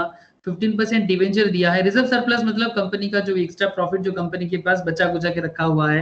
15% डिवेंचर मतलब डिवेंचर जो है उसका वो है 20 करोड़ का, उसमें से 15% का इंटरेस्ट उसको देना पड़ेगा। इसका मतलब यही है, मतलब ये जो डिवेंचर क्या है, एक तरह का लोन ही है। कोई ना कोई कंपनी से लेता है तो उसको डिवेंचर कहते हैं। कोई तो कंपनी हो सकता है या फिर कोई इंडिविजुअल हो सकता है, वो डिवेंचर। डिवेंचर का एक मतलब यही मान के चलिए आप, लोन। ठीक है, डिवेंचर कोई पब्लिक से लिया गया है या फिर कोई एक कंपनी दूसरे कंपनी को देता है। और करेंट लायबिलिटीज मतलब मार्केट में कंपनी का जो क्रेडिटर्स है उनके पास उनका कुछ पैसा बचा कुचा है, इसको करेंट लायबिलिटी या फिर कोई शॉर्ट टर्म लोन है इनका, इसको 8 करोड़ में दिख रहा है। कंपनी ने फिक्स एसेट्स बनाया 25 करोड़ का और कंपनी का करेंट एसेट है 15 करोड़ का। कुछ एडिशनल इंफॉर्मेशन भी दिया है। Fix cost per annum excluding इन इंटरेस्ट छोड़ के 8 करोड़ का। वेरिएबल ऑपरेटिंग कॉस्ट 65% का। Total asset turnover ratio, asset turnover ratio मतलब कितना बिजनेस से मतलब सेल कर लेता है, कितना एसेट में कितना सेल हो जाता है बिजनेस का, वो है 2.5। एंड इनकम टैक्स का रेट देके रखा है 40%। आपको बोला गया है इस कंपनी का ईपीएस निकालो, इसका ऑपरेटिंग रिस्क निकालो, इसका फाइनेंशियल रिस्क निकालो और इसका कंबाइंड रिस्क निकालो। ये रहा आपका सवाल। तो सवाल अब रेडी है, बड़ा इजी हो जाएगा सर, क्वेश्चन बहुत टफ कुछ नहीं है। रोशनी बोलो। सर ईपीएस कितना है? 14.44। हाँ सही पकड़ा। डीओएल है 1.296 हाँ और डीएफएल 1.87। डीओएल क्या बताओ, और एक बार बताओ। डीओएल है 1.296। हाँ मतलब 1.3 बोल सकते हैं ना। हाँ और डीएफएल हो गया 1.87। डीएफएल 1.87 नहीं तो चेक करो। अभी तो अच्छा 24 से डिवाइड होगा। हाँ हाँ सॉरी सिली मिस्टेक हो रहा है dinky, sorry sir. Silly mistake हो रहा है। ओके रोशनी, शंकर जी देखिए, पर्टिकुलर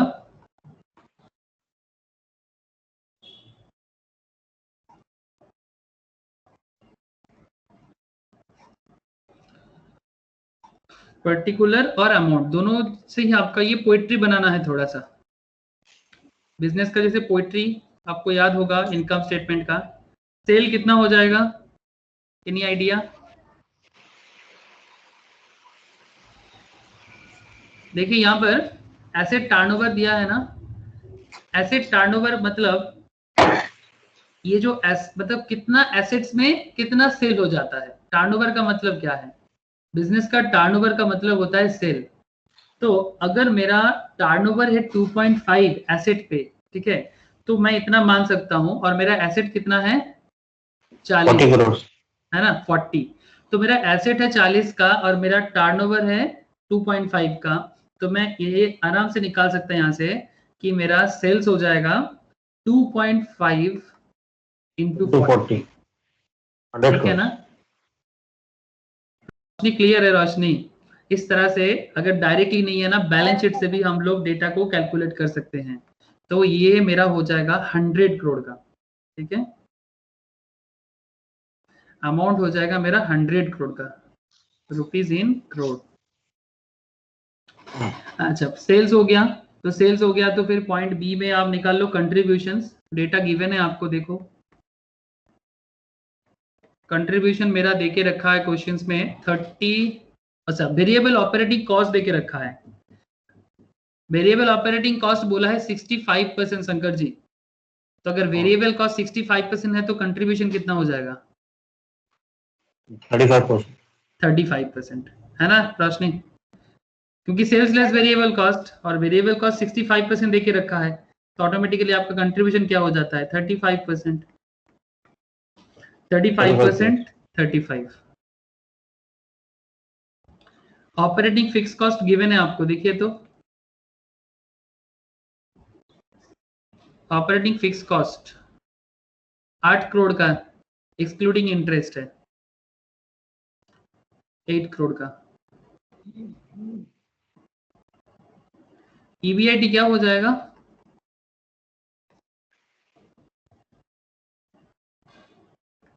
27 करोड़, 27 ना। इंटरेस्ट एक्सपेंस कितना हो जाएगा? आपने कितने का डिवेंचर लिया, देखिए 20 करोड़ का डिवेंचर है, 15% का इंटरेस्ट है, यही आपका लोन है यहाँ पर, है ना, ये आपका लोन का इंटरेस्ट है आपका यहाँ पर। तो 15% है 20 करोड़ का, तो आप आराम से कर सकते हैं 15% ऑफ 20, 3 करोड़ का पीबीटी मिल जाएगा आपको, प्रॉफिट बिफोर टैक्स 24 करोड़ का।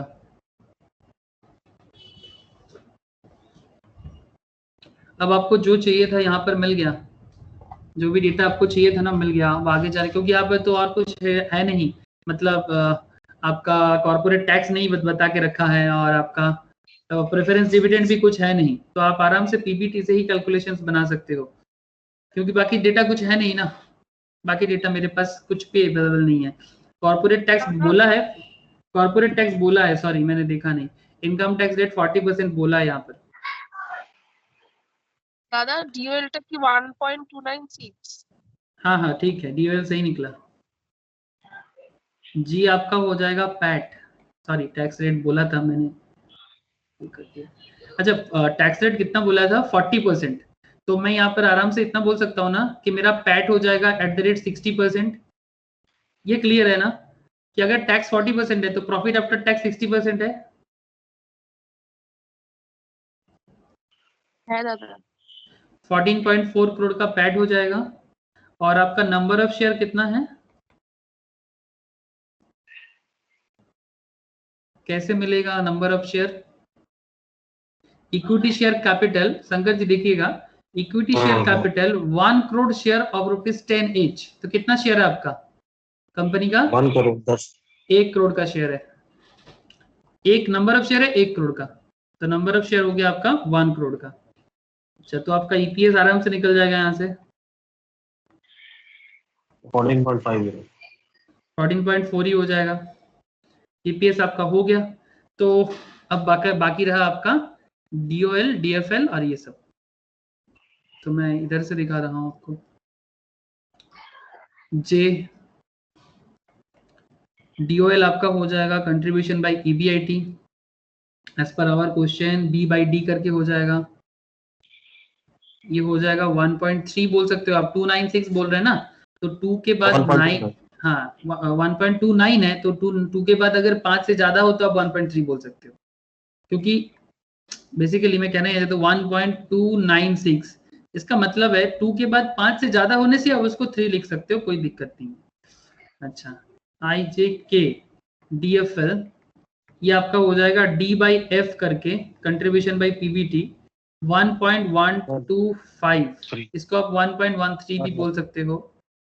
एंड एल हो जाएगा आपका D C L B by F, है ना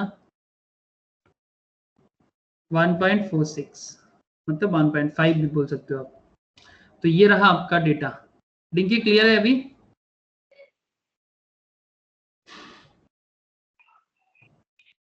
हाँ सर। अब इसका एनालिसिस क्या होगा, इसका एनालिसिस क्या होगा, इसका एनालिसिस जरूरी है क्या? नहीं, जरूरी नहीं है। यहाँ से आप आराम से इसका कर सकते हो, इसका एनालिसिस आपको जरूरी नहीं है। ठीक है, नो इशू।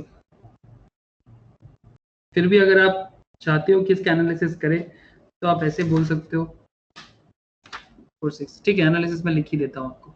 चलिए, एनालिसिस आपको मैं लिखा ही देता हूँ, आप बस इतना कर लो।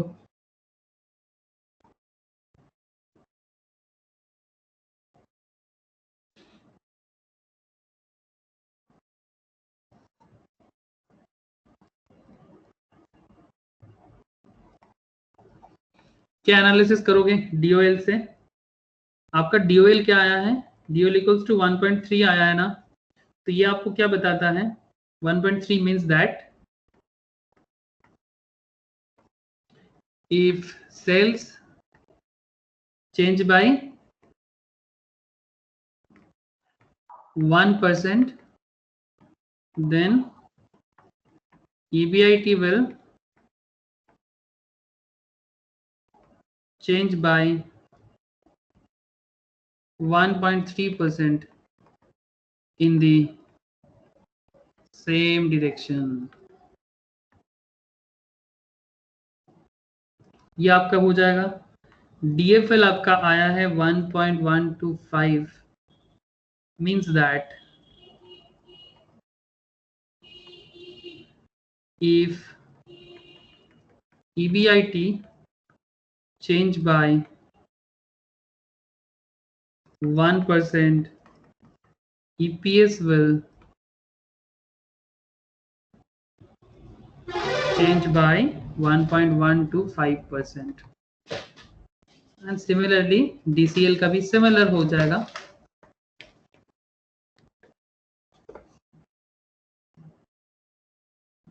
DCL का 1.46 means that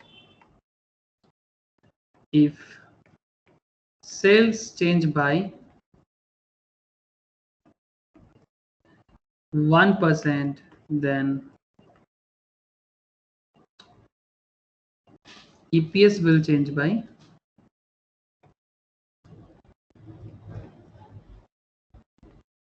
1.46%। बस यही है आपका सिंपल एनालिसिस। अच्छा, कुछ छोटा छोटा क्वेश्चन था, लिख लिया ना? कुछ छोटा छोटा क्वेश्चन था, देखिए तो छोटा छोटा क्वेश्चन क्या हुआ है।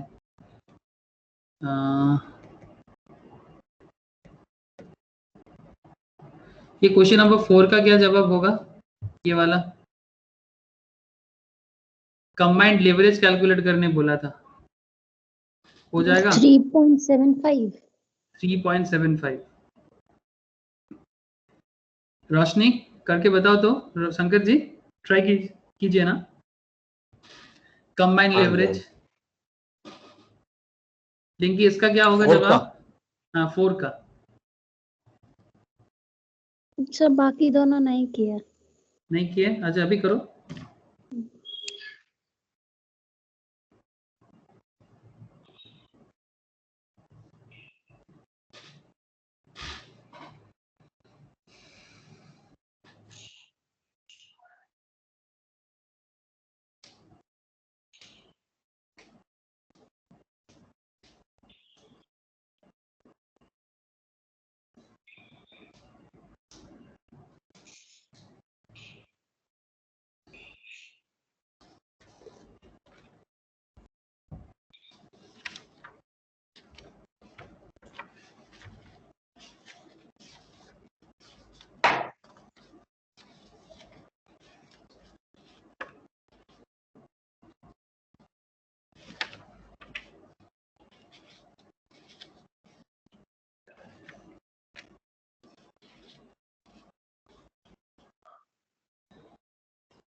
सर सेकंड का 1.67। 1.67 तो क्वेश्चन 5 जो दिख रहा है। हाँ सर। नहीं तो कुछ गड़बड़। हाँ 1.67। आपको क्या पूछा है? अच्छा ऑपरेटिंग 1.67। हाँ फाइनेंशियल बताओ 1.5। हाँ सही है। ये क्वेश्चन 4 का नेगेटिव आएगा ना, नेगेटिव 1.25। नहीं तो क्वेश्चन 4 का आपका आ जाएगा 3.75 पॉजिटिव। है दादा। आया है रोशनी? है दादा। क्वेश्चन दिखाऊं मैं? ये देखिए शंकर जी, आपको EBIT बोला है 10 लाख का, 10 लाख का EBIT है। फिक्स कॉस्ट आपका 20 लाख का है। अर्निंग बिफोर टैक्स है आपका बिजनेस का 8 लाख का। आपको जस्ट पूछा गया है कि कंबाइंड लीवरेज कैलकुलेट करना है। तो सबसे पहले तो हमें ये पता होना चाहिए कि कंबाइंड लीवरेज का कॉन्सेप्ट फॉर्मूला क्या है। कंट्रीब्यूशन बाय PBT है ना? हाँ। तो कंट्रीब्यूशन बाय PBT तो आप जस्ट पुट कर कीजिए। कंट्रीब्यूशन अगर मैं निकालता हूं तो EBIT माइनस फिक्स्ड कॉस्ट होगा ना कंट्रीब्यूशन। कंट्रीब्यूशन अगर आप निकालेंगे तो कंट्रीब्यूशन आपका किससे आता है? कंट्रीब्यूशन आपका आता है sales less variable cost equals to contribution होता है। हाँ सेल्स माइनस वेरिएबल कॉस्ट, तो वेरिएबल कॉस्ट तो यहाँ पे दिया हुआ नहीं है। हाँ तो आप ऐसे कर कीजिए ना, DCL इक्वल्स टू आपका हो जाएगा कंट्रीब्यूशन बाय PBT है ना? Question 4 contribution by PBT equals to आपका हो जाएगा। अब आपको थोड़ा कंट्रीब्यूशंस पे चिंता करना है कि कंट्रीब्यूशन मेरा क्या होगा। कंट्रीब्यूशन इक्वल्स टू आप यहाँ कीजिए EBIT plus fix cost. Opposite direction में जाना पड़ेगा। जैसे लास्ट सेंस आप जो पूछ रहे थे ना वो महादेव का, हाँ हाँ सेम कॉन्सेप्ट में ये भी हो रहा है। मैं आपको बता रहा हूँ, देखिए EBIT हमारा कितना है क्वेश्चंस में 20 लाख का और फिक्स कॉस्ट है हमारा 10 लाख का। तो आपका कंट्रीब्यूशन हो जाता है 30 लाख का। अच्छा, मैं उल्टा कर गया एक्चुअली। हाँ, मतलब ये सिंपल हो जाएगा। देखिए नॉर्मल कॉन्सेप्ट में आपको क्या बताते हैं कि अगर आप कंट्रीब्यूशन से फिक्स कॉस्ट लेस करते हैं तो आपको ईबीआईटी मिलता है। हाँ, contribution minus fixed cost is equal to EBIT. EBIT contribution is equal to EBIT plus fixed cost. Fix cost बोल सकते हैं ना। हाँ, वही वाला कॉन्सेप्ट यूज हो रहा है। लास्ट क्वेश्चन में भी वही कॉन्सेप्ट यूज हुआ था। ओके। और ये तो आपको पीबीटी गिवन ही है 8 लाख का, तो ये आपका हो जाएगा 3.75। रोशनी হয়েছে रोशनी? হ্যাঁ দাদা। ভালো কোশ্চেন ছিল, খুব ভালো কোশ্চেন এটা।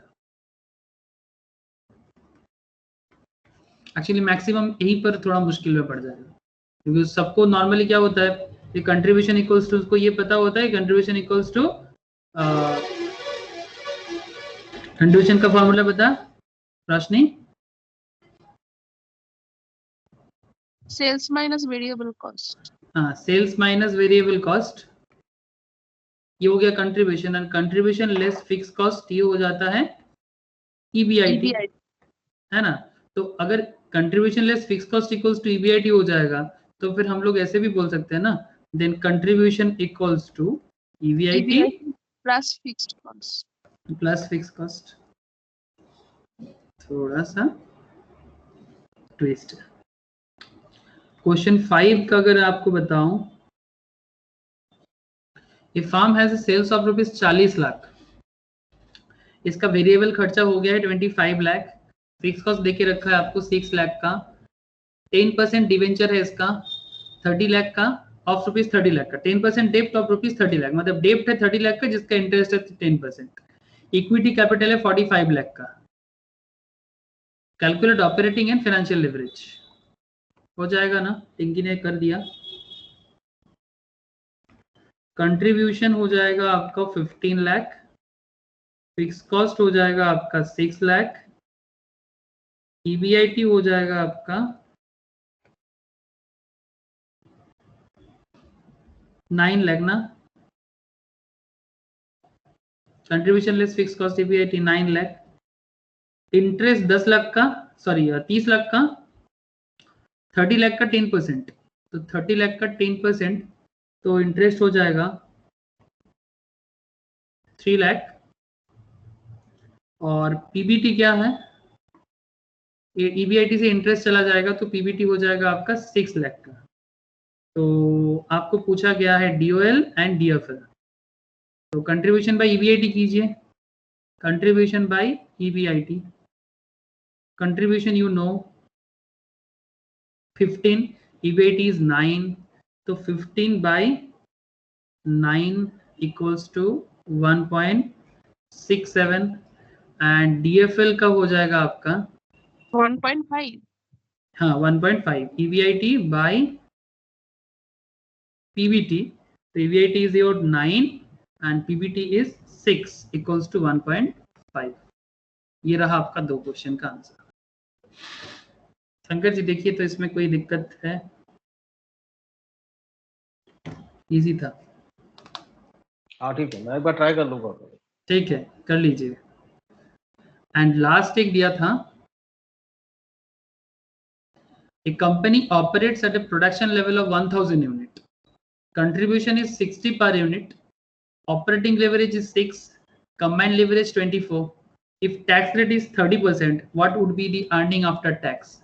आपको पैट पूछा है, earning after tax मतलब EAT और PAT, EAT और PAT सेम कॉन्सेप्ट होता है, earning after tax और profit after tax, this is the question asked here। Dinky इसका जवाब बताओ। 1750। Thank you dinky, thank you. Roshni try করেছিস? না দাদা করছি। गॉड। अच्छा डीसीएल हमें पता है क्या क्वेश्चन में? कंबाइंड लिवरेज इज 24 है ना, तो क्योंकि मुझे कंबाइंड लिवरेज पता है तो आप यहाँ पर डीसीएल इक्वल्स टू लिख सकते हैं ना, contribution by PBT equals to 24, और अगर आप इसको और थोड़ा तोड़ दीजिए 24 इक्वल्स टू, आप ये भी कर सकते हैं ना कि आपका कंट्रीब्यूशन इक्वल्स टू, आप और निकाल लीजिए, कंट्रीब्यूशन 60 पर यूनिट है और आपका प्रोडक्शन 1000 यूनिट का है, तो टोटल कंट्रीब्यूशन कितना हो जाएगा 1000 इंटू 60। क्या ये बात सही है दादा? है ना? कंट्रीब्यूशन पर यूनिट 60 है और टोटल प्रोडक्शन हो रहा है 1000 का, तो 1000 इंटू 60 करके टोटल कंट्रीब्यूशन तो मिल जाएगा, है ना शंकर जी?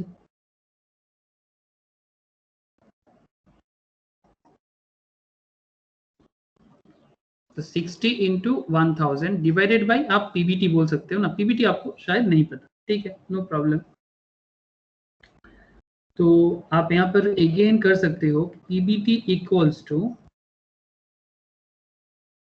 मतलब आप ऐसे करो, ये 60,000 हो गया, मतलब ये आप यहाँ पर ऐसे करो ना 24 PBT equals to 60,000, cross multiplication कर दीजिए, तो पीबीटी इक्वल्स टू क्या हो जाएगा 60,000 डिवाइडेड बाई 24, ये कितना होता है डिंकी?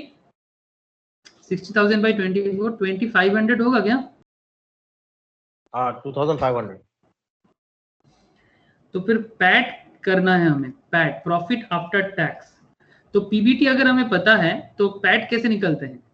पैट निकल जाएगा पीबीटी इंटू 1 माइनस टी करके, है ना, 1 माइनस टैक्स आपको हटाना है, तो 2500 you know, and tax rate आपको क्वेश्चंस में गिवन है, if tax rate is 30% then you just need to put 70%, तो आप ऐसे भी कर सकते हो, 1 माइनस टी कर लो, 1 माइनस 0.3, तो 0.3 मतलब 30% है ना, 30% को 0.3 कर दिए, तो 2500 इंटू 0.7, तो आपका आंसर हो जाएगा 1750। ये हो जाएगा आपका प्रॉफिट आफ्टर टैक्स और अर्निंग आफ्टर टैक्स, एक ही बात है, पीएटी और ईएटी।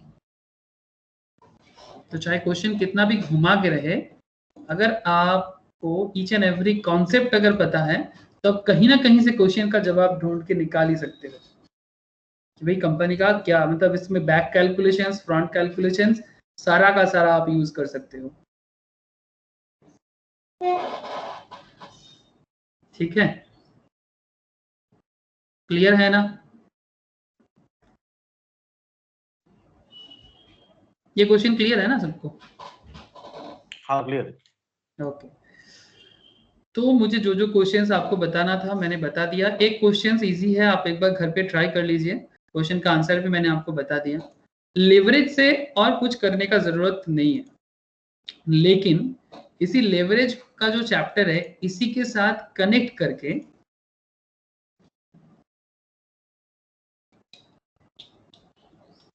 लेवरेज का जो चैप्टर है इसी के साथ कनेक्ट करके नेक्स्ट चैप्टर जो होगा दैट इज लेवरेज का एक कैपिटल स्ट्रक्चर के साथ एक कनेक्शन है, एंड आफ्टर दैट हम लोग डिविडेंड पॉलिसी में जाएंगे, ठीक है, मतलब लेवरेज विद कैपिटल स्ट्रक्चर का एक एरिया है और उसके साथ हम लोग बातें करेंगे डिविडेंड पॉलिसी का। आज छोड़ देना चाहिए, नेक्स्ट क्लास में कैपिटल स्ट्रक्चर का लेवरेज का पॉइंट और एक क्लास में डिविडेंड पॉलिसी कवर कर लेंगे, ठीक है, ओके। ये लेवरेज में ही आता है ना, EBITDA किस में आता है? लेवरेज में ही आता है after depreciation and amortisation. EBIDTA मतलब earning before interest and tax and depreciation, actually depreciation भी इसी में आता है, ठीक है, लेकिन इसमें मैंने डेप्रिसिएशन इस पॉइंट में पर्टिकुलरली जानबूझ के मैंने स्किप किया था, ठीक है, मतलब अगर डेप्रिसिएशन होता जैसे कि फिक्स कॉस्ट के अंदर ही डेप्रिसिएशन होता है, ठीक है, मैं मतलब सामने वाला चैप्टर्स में ना वो जो लिवरेज के साथ और भी एक्स्ट्रा बता रहा हूँ उसी में वो सब चीज में डिस्कस कर दूंगा, ठीक है, और एक चैप्टर आएगा वर्किंग कैपिटल, ठीक है, वर्किंग कैपिटल में मैं वो सब चीज और डिटेल्स डिस्कस करूंगा आपके साथ, ठीक है, ठीक है, ओके, कुछ पूछोगे डिंकी? नहीं सर। ओके, रोशनी, चलो फिर बाय, टाटा दादा। Tata, bye sir. टाटा।